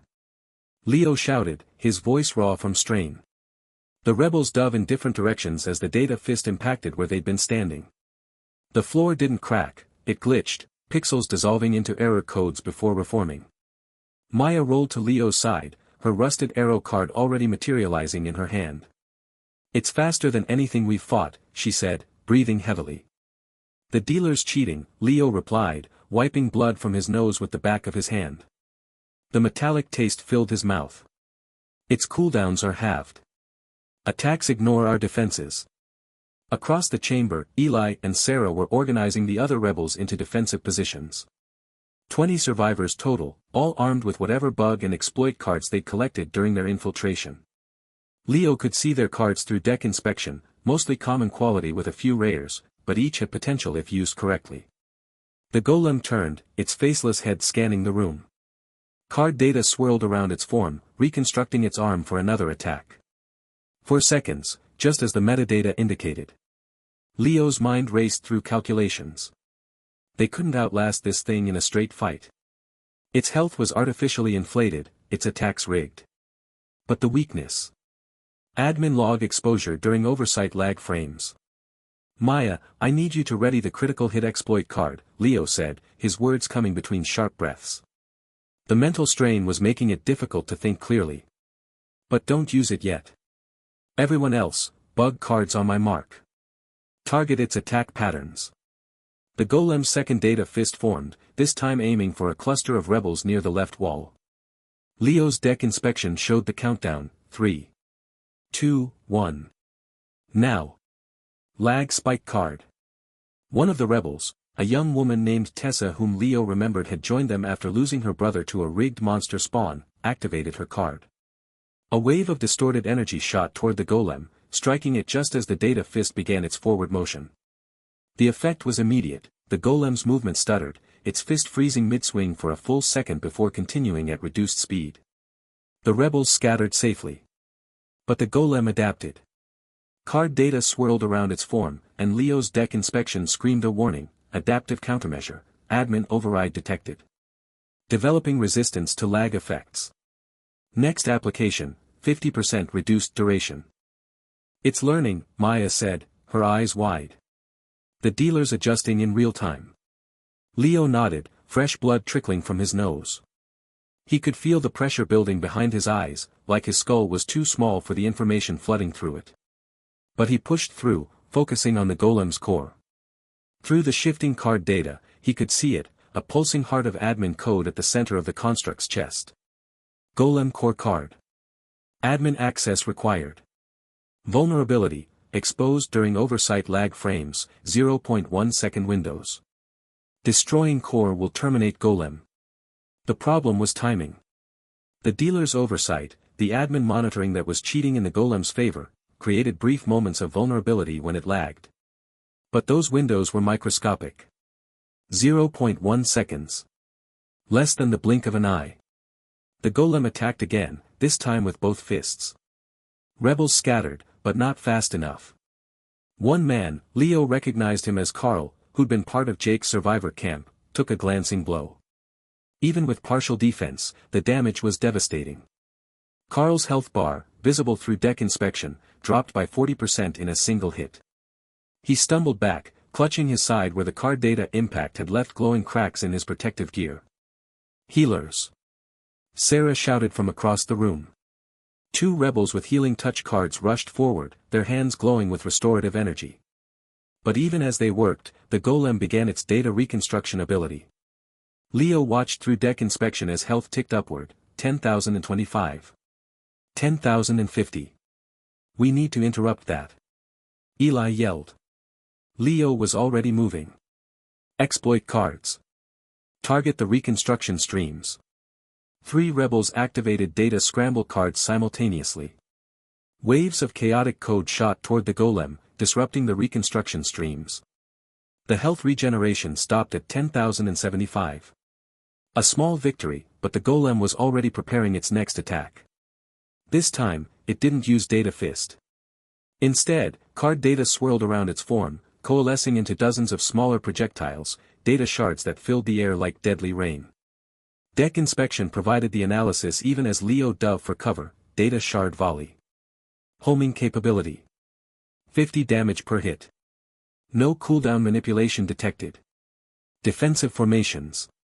Maya ordered, taking charge as Leo focused on analysis. The rebels grouped together, those with shield cards activating them to create overlapping barriers. Data shards peppered their defenses, each impact sending ripples through the protective fields. Leo watched through deck inspection as shield durability dropped, 80%. 65%. 50%. He needed to find the pattern. The oversight lag. The dealer was cheating, but even admin manipulation had limits. The system had to process the cheating commands, and during those processing frames. There. As the golem prepared another data fist attack, Leo saw it, a flicker in the admin code.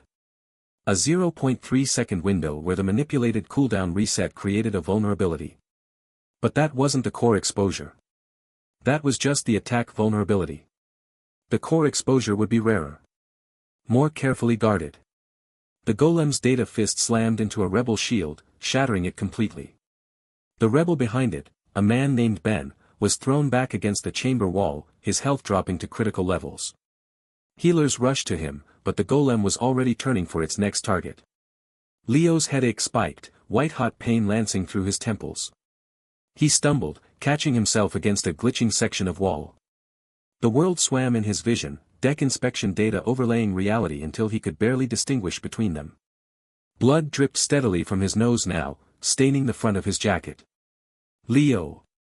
Maya was at his side, her hand on his arm. You're pushing too hard. No choice, he gasped. The core. I need to see the pattern. He forced his focus back to the golem, ignoring the pain, ignoring the blood, ignoring the way his vision kept doubling. Deck inspection showed him everything, the golem's attack rotations, its reconstruction attempts, the admin codes flowing through it like digital blood. And there, embedded in the pattern, he saw it. Every 47 seconds. The dealer's oversight checked the golem status. And during that check, there was a processing delay of exactly 0.1 seconds as the admin commands were verified against the rigged parameters. During that delay, the core's protective coating flickered. Became vulnerable. 47 seconds, Leo said, his voice barely audible over the sounds of battle.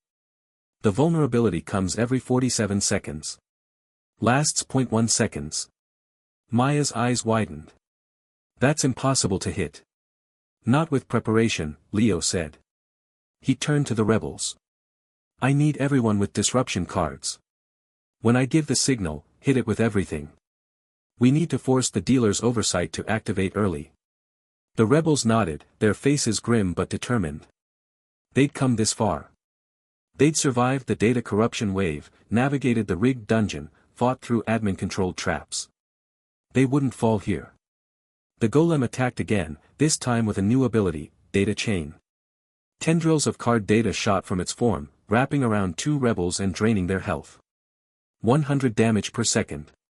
Healers scrambled to counter it, but the drain was relentless. Now! Leo shouted. Every rebel with a disruption card activated it simultaneously. Lag spikes, data scrambles, even a rare time dilation bug card that one of them had been saving. The effects hit the golem in a wave of chaotic energy. Its movements stuttered. Its attacks faltered. And through deck inspection, Leo saw what he'd hoped for, the dealer's oversight activated early to assess the disruption. Admin codes flashed through the golem's form. Processing commands. Verifying cheats. And there, the 0.1 second window.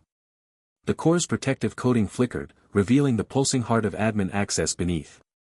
Maya. Now. Maya didn't hesitate. The critical hit exploit card materialized in her hand, a one-time use card they'd looted from a hidden cache 3 chapters ago. She'd been saving it, knowing its value. Now she activated it, the card dissolving into pure energy that gathered around her rusted arrow. She drew, aimed, and released. The arrow flew true, striking the exposed core in that microscopic window of vulnerability.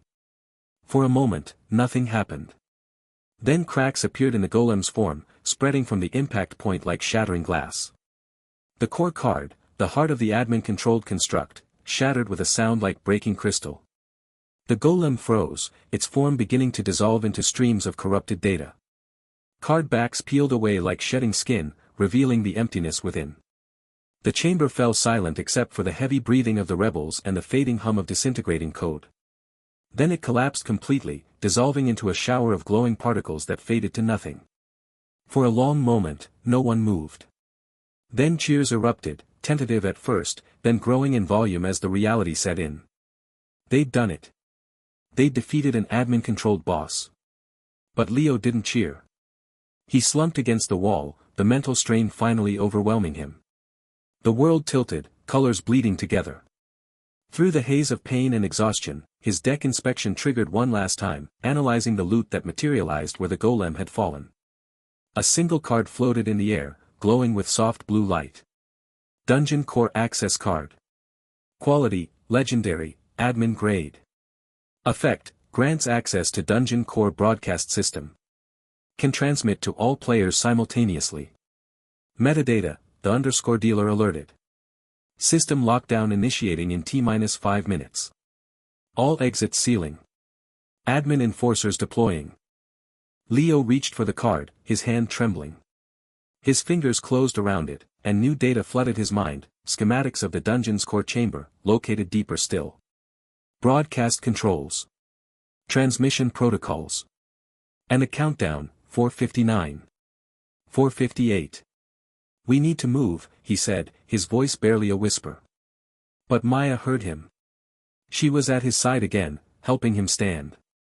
The other rebels gathered around, their celebration cut short as they saw the blood on Leo's face, the exhaustion in his eyes, and the glowing card in his hand. The chamber doors remained sealed. The exits were still data-solidified walls.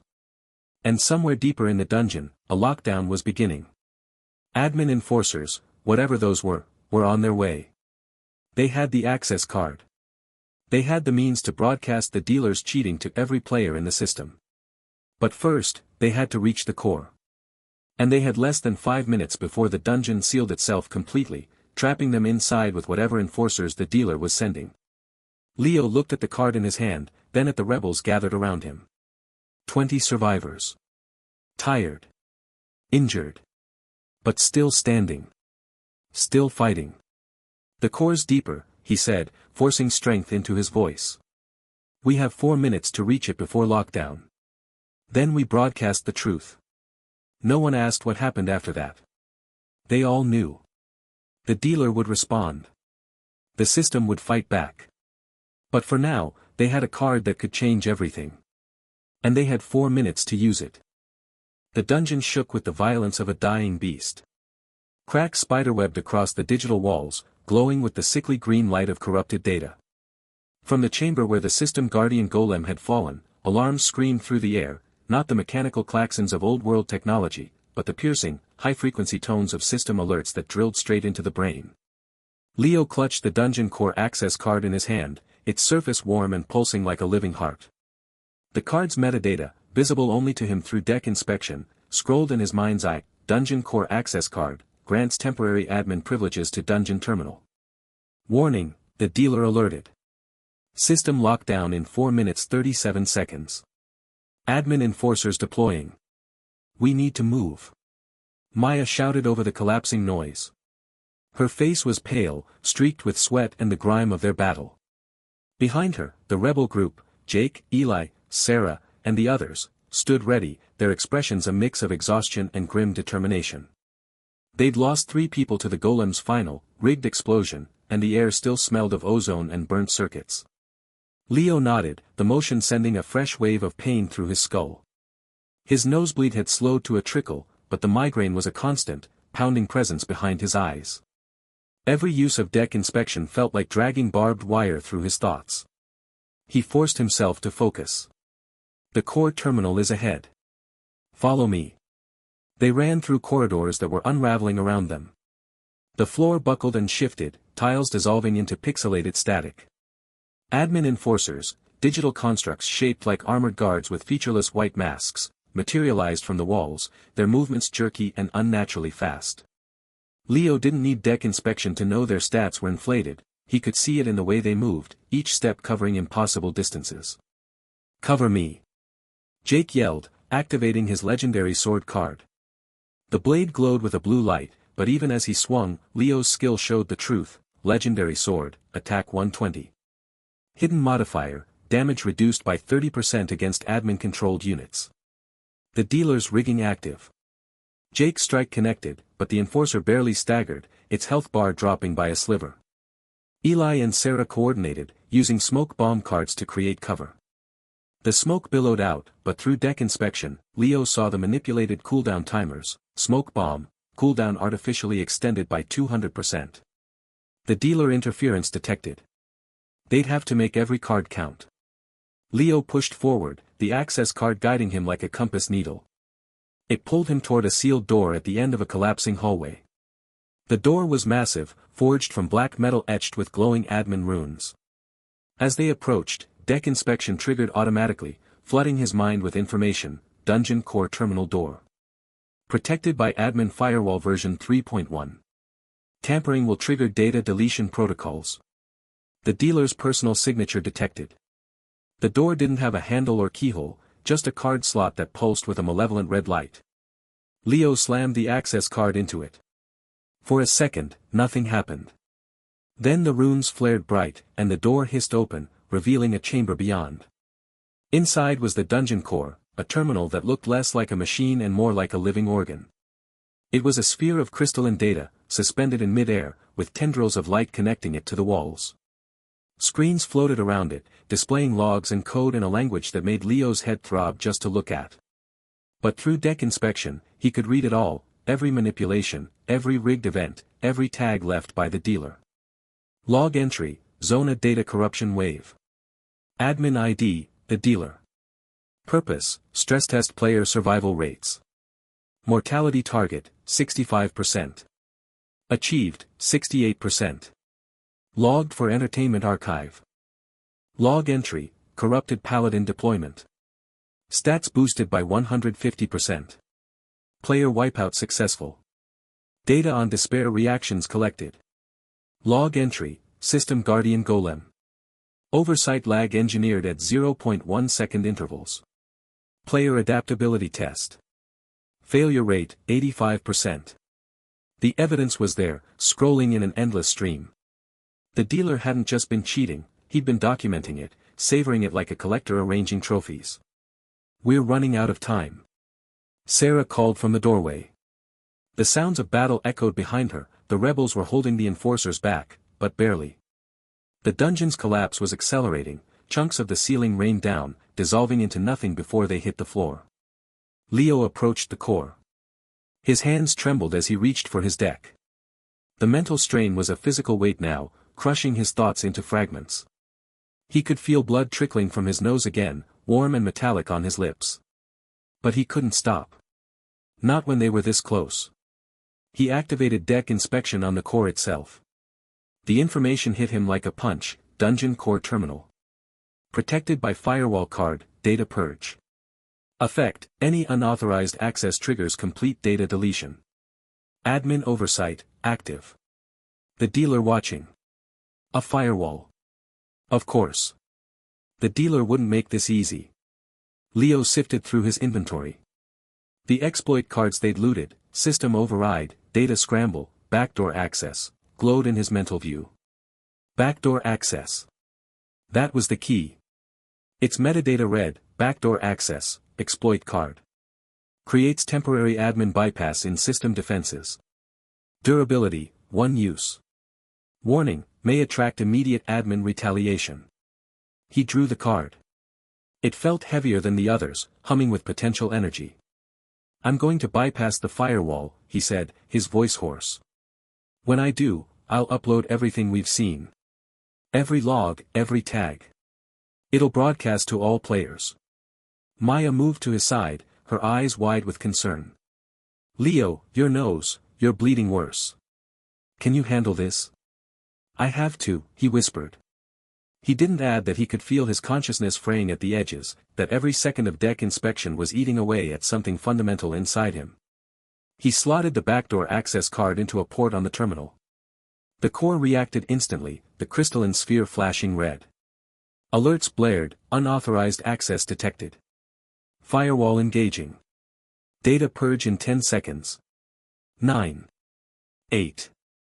Leo focused, pushing deck inspection to its limits.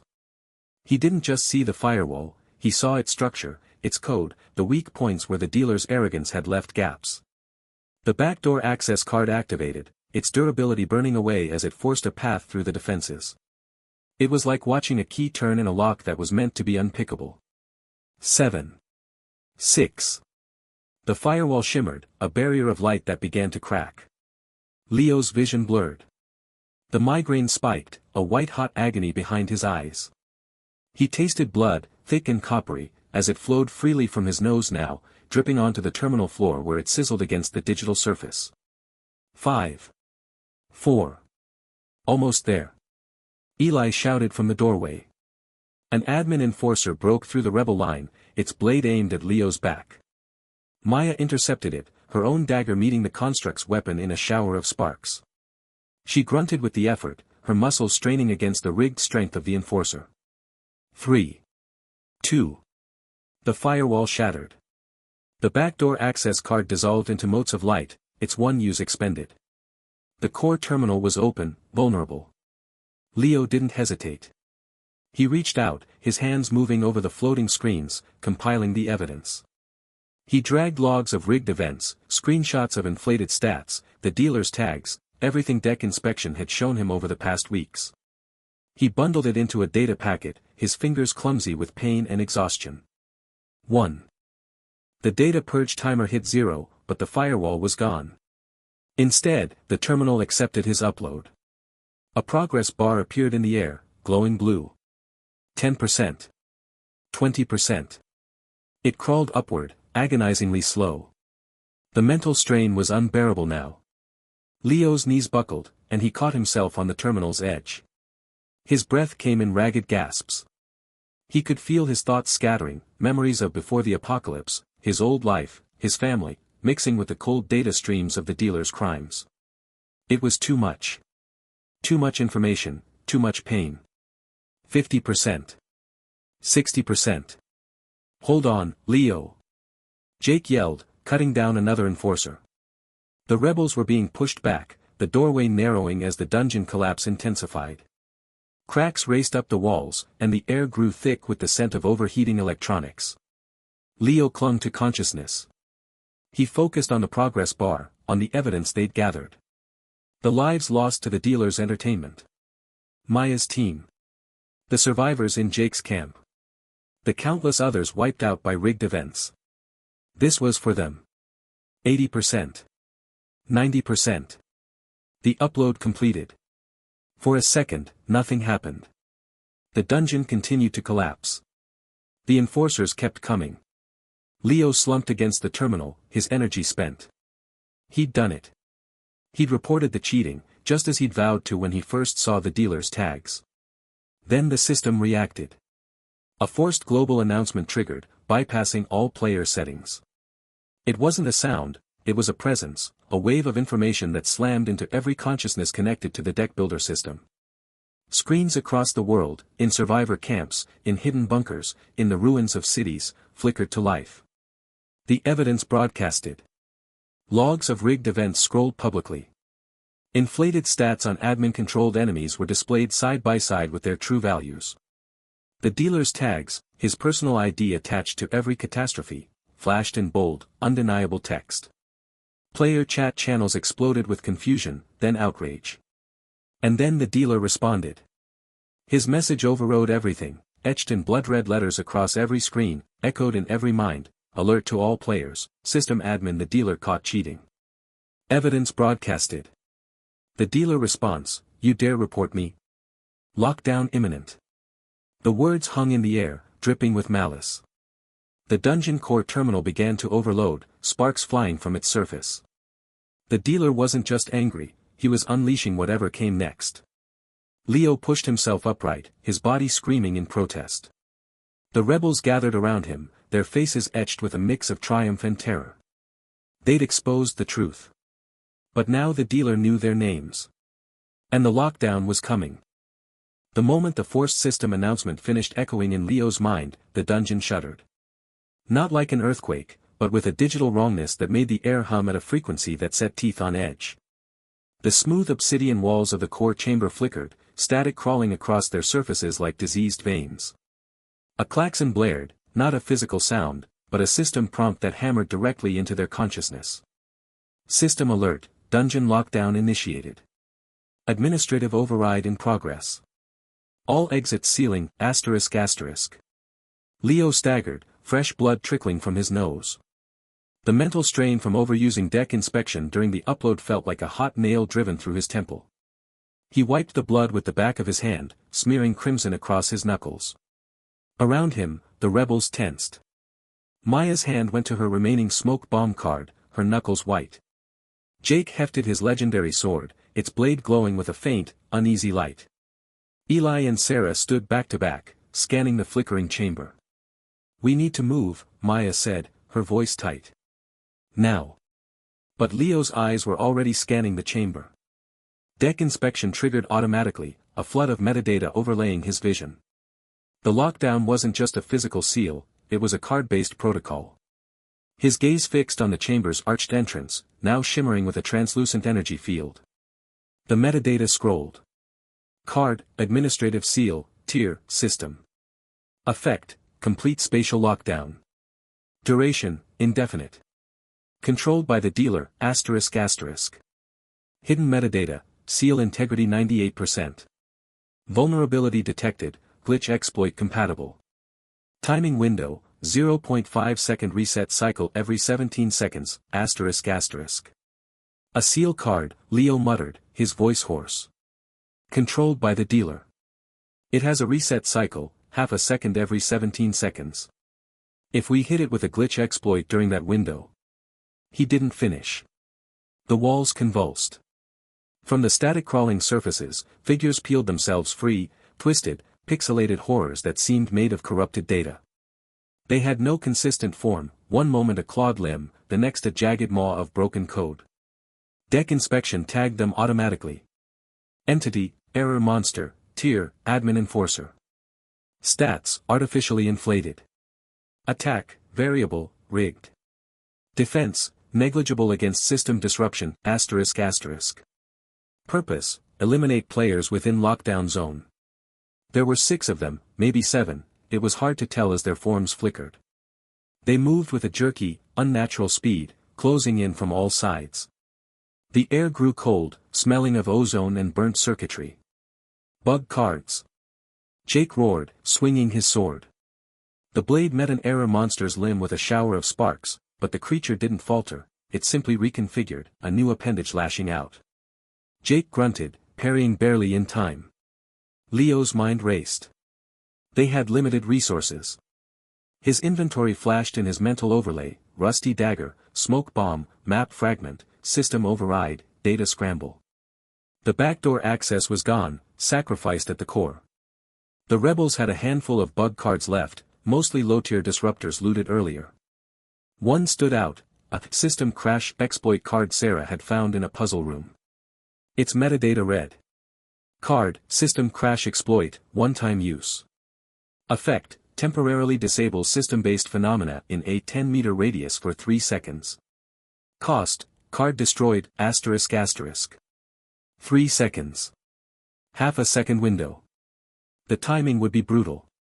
Sarah, the system crash card. Leo yelled over the din of combat. An error monster lunged at him, he dodged, his rusty dagger flashing out. The hidden bleed effect triggered, black, viscous data fluid oozed from the wound, but the monster barely slowed. When I give the signal, use it on the seal. Maya was a blur of motion, her smoke bomb card activating. Thick gray mist billowed, obscuring the monster's senses. It bought them a precious few seconds. Eli fired off a data scramble, a card that unraveled code, and one of the error monsters shrieked, its form dissolving into static before reforming, smaller and angrier. Leo focused on the seal. Deck inspection kept the metadata overlay active, a timer ticking down in his mind's eye, 12 seconds to the next reset window. The strain was immense. His vision blurred at the edges, pain throbbing behind his eyes. He could feel warm blood dripping from his nose again, splattering on the dungeon floor. Every second felt like an hour. They're adapting. Jake shouted, his sword clashing against 2 monsters at once. One of them had grown serrated edges, its attacks becoming more precise. Leo, whatever you're planning, do it fast. 5 seconds. Leo watched the seal's energy field. It pulsed with a rhythmic light, almost like a heartbeat. The metadata showed the integrity holding at 97%, the dealer's work was thorough. But that half-second window. Now. Leo screamed. Sarah didn't hesitate. She raised the system crash card, and it dissolved into motes of light. A wave of null energy erupted from her, silent and absolute. For 3 seconds, the world went wrong. The error monsters froze mid-lunge, their pixelated forms stuttering. The seal's energy field flickered, and in that half-second reset window, it wavered, its integrity dropping to 43%. The chamber shook violently. Cracks spiderwebbed across the walls. The seal didn't break, but it weakened enough. Go! Maya yelled, already sprinting for the entrance. Leo stumbled after her, his legs heavy. Jake and Eli covered the rear, fending off the error monsters as they reactivated, disoriented but still deadly. They burst into the corridor beyond. The dungeon was collapsing around them. Ceilings cracked, raining digital debris. Floors buckled, revealing pits of swirling code below. The air filled with the screech of tearing data. Leo's deck inspection showed everything, structural integrity failing, trap cards activating randomly, the whole place coming apart at the seams. This way! Eli shouted, leading them through a maze of crumbling hallways.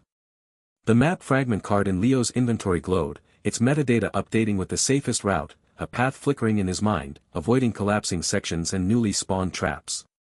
But even that was fading as the dungeon destabilized. Leo's consciousness wavered. The migraine was a white-hot agony now. He could barely see straight, relying on Maya's hand on his arm to keep him moving. Blood soaked the front of his shirt. Each step felt like dragging himself through mud. The rebels moved as a unit, Jake cutting through debris, Sarah helping Eli navigate, Maya supporting Leo. They reached a grand staircase leading upward, the original entrance. It was half-collapsed, chunks of obsidian blocking the way. Error monsters pursued, their forms flickering in and out of existence as the dungeon's code unraveled. Jake and Eli fought a rearguard action, their bug cards flashing. One of Eli's disruptors caused an error monster to short-circuit, exploding in a shower of pixels. Almost there. Maya urged, hauling Leo up the broken steps. His breath came in ragged gasps. The world narrowed to the next step, the next handhold. The ceiling above groaned, a massive crack spreading. With a final burst of effort, they reached the top. The dungeon entrance, a massive archway of corrupted data, loomed ahead. Beyond it, the ruined cityscape was visible, gray and desolate under a sickly sky. But the archway was sealed by a weaker version of the administrative seal, its energy field flickering weakly. One more push. Jake grunted, slamming his sword into the seal. It held, but barely. Leo mustered the last dregs of his focus. Deck inspection showed the seal's integrity at 11%, fading fast as the dungeon collapsed. He didn't need another exploit, it would give way on its own. Wait for it, he croaked. The dungeon gave one final, convulsive shudder. A wave of force erupted from the depths, blowing past them. The seal shattered like glass. They stumbled through the archway, into the open air. Leo collapsed to his knees on the cracked asphalt outside. Behind them, the dungeon imploded. The obsidian structure crumpled in on itself, dissolving into a vortex of swirling data and light before vanishing with a soundless pop. A cloud of dust and static billowed out, then settled. Silence. The city was quiet, save for the distant howl of system-spawned winds. The rebels stood panting, covered in grime and blood. Leo's head swam. He tried to stand, but his legs gave out. Maya caught him, lowering him gently to the ground. "You did it," she whispered, her voice raw. But Leo's eyes were already glazing over. Deck inspection, strained beyond its limits, triggered one last time. A message scrolled across his fading vision, not from the system, but from something deeper, a raw data stream, unfiltered and furious. The dealer enraged. Administrative privileges escalating. Preparing personal intervention. Player report status, pending review. Warning, direct admin confrontation imminent, ****. The words burned themselves into his mind. Then everything went black. The morning air tasted of dust and ozone, a familiar bitterness that clung to Leo's tongue as he lay on a makeshift cot in the rebels' hidden base.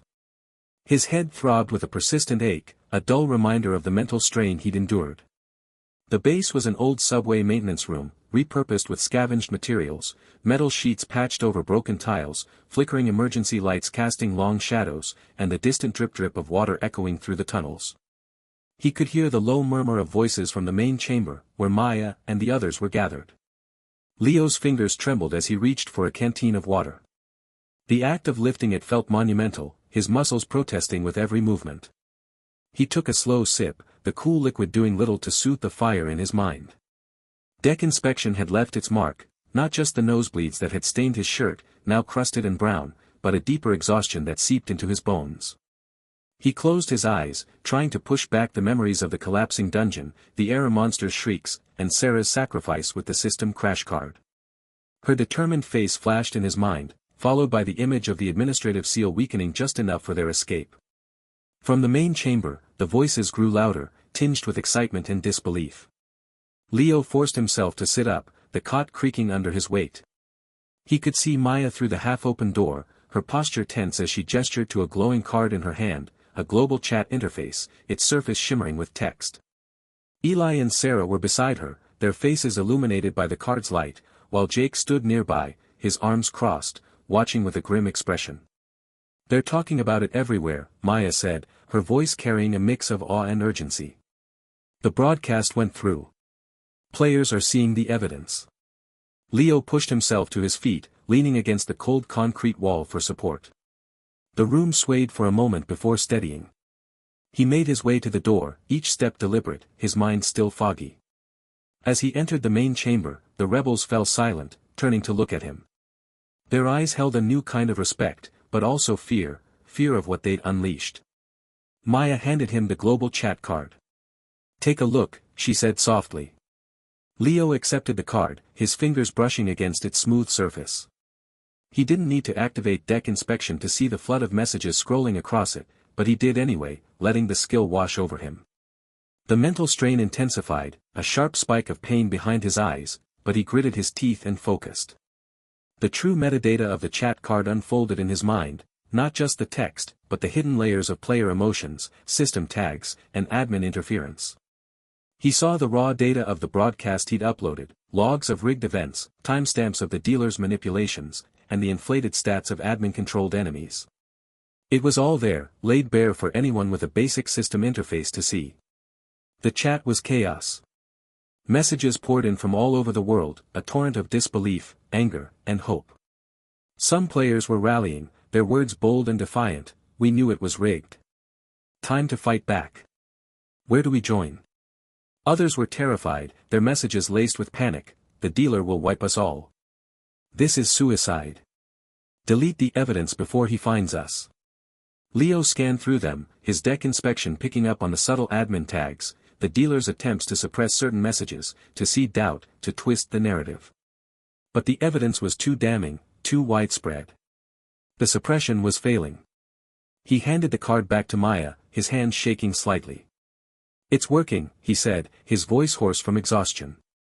"But the dealer isn't giving up. Look at the tags, he's trying to control the narrative, to make us look like liars or fools." Jake stepped forward, his face set in a hard line. "We need to capitalize on this. If players are waking up, we need to give them a way to organize. A network, something beyond just chat." Eli nodded, his scout's instincts kicking in. "I've been monitoring the local zones. There are small groups forming, survivors who lost everything to rigged events.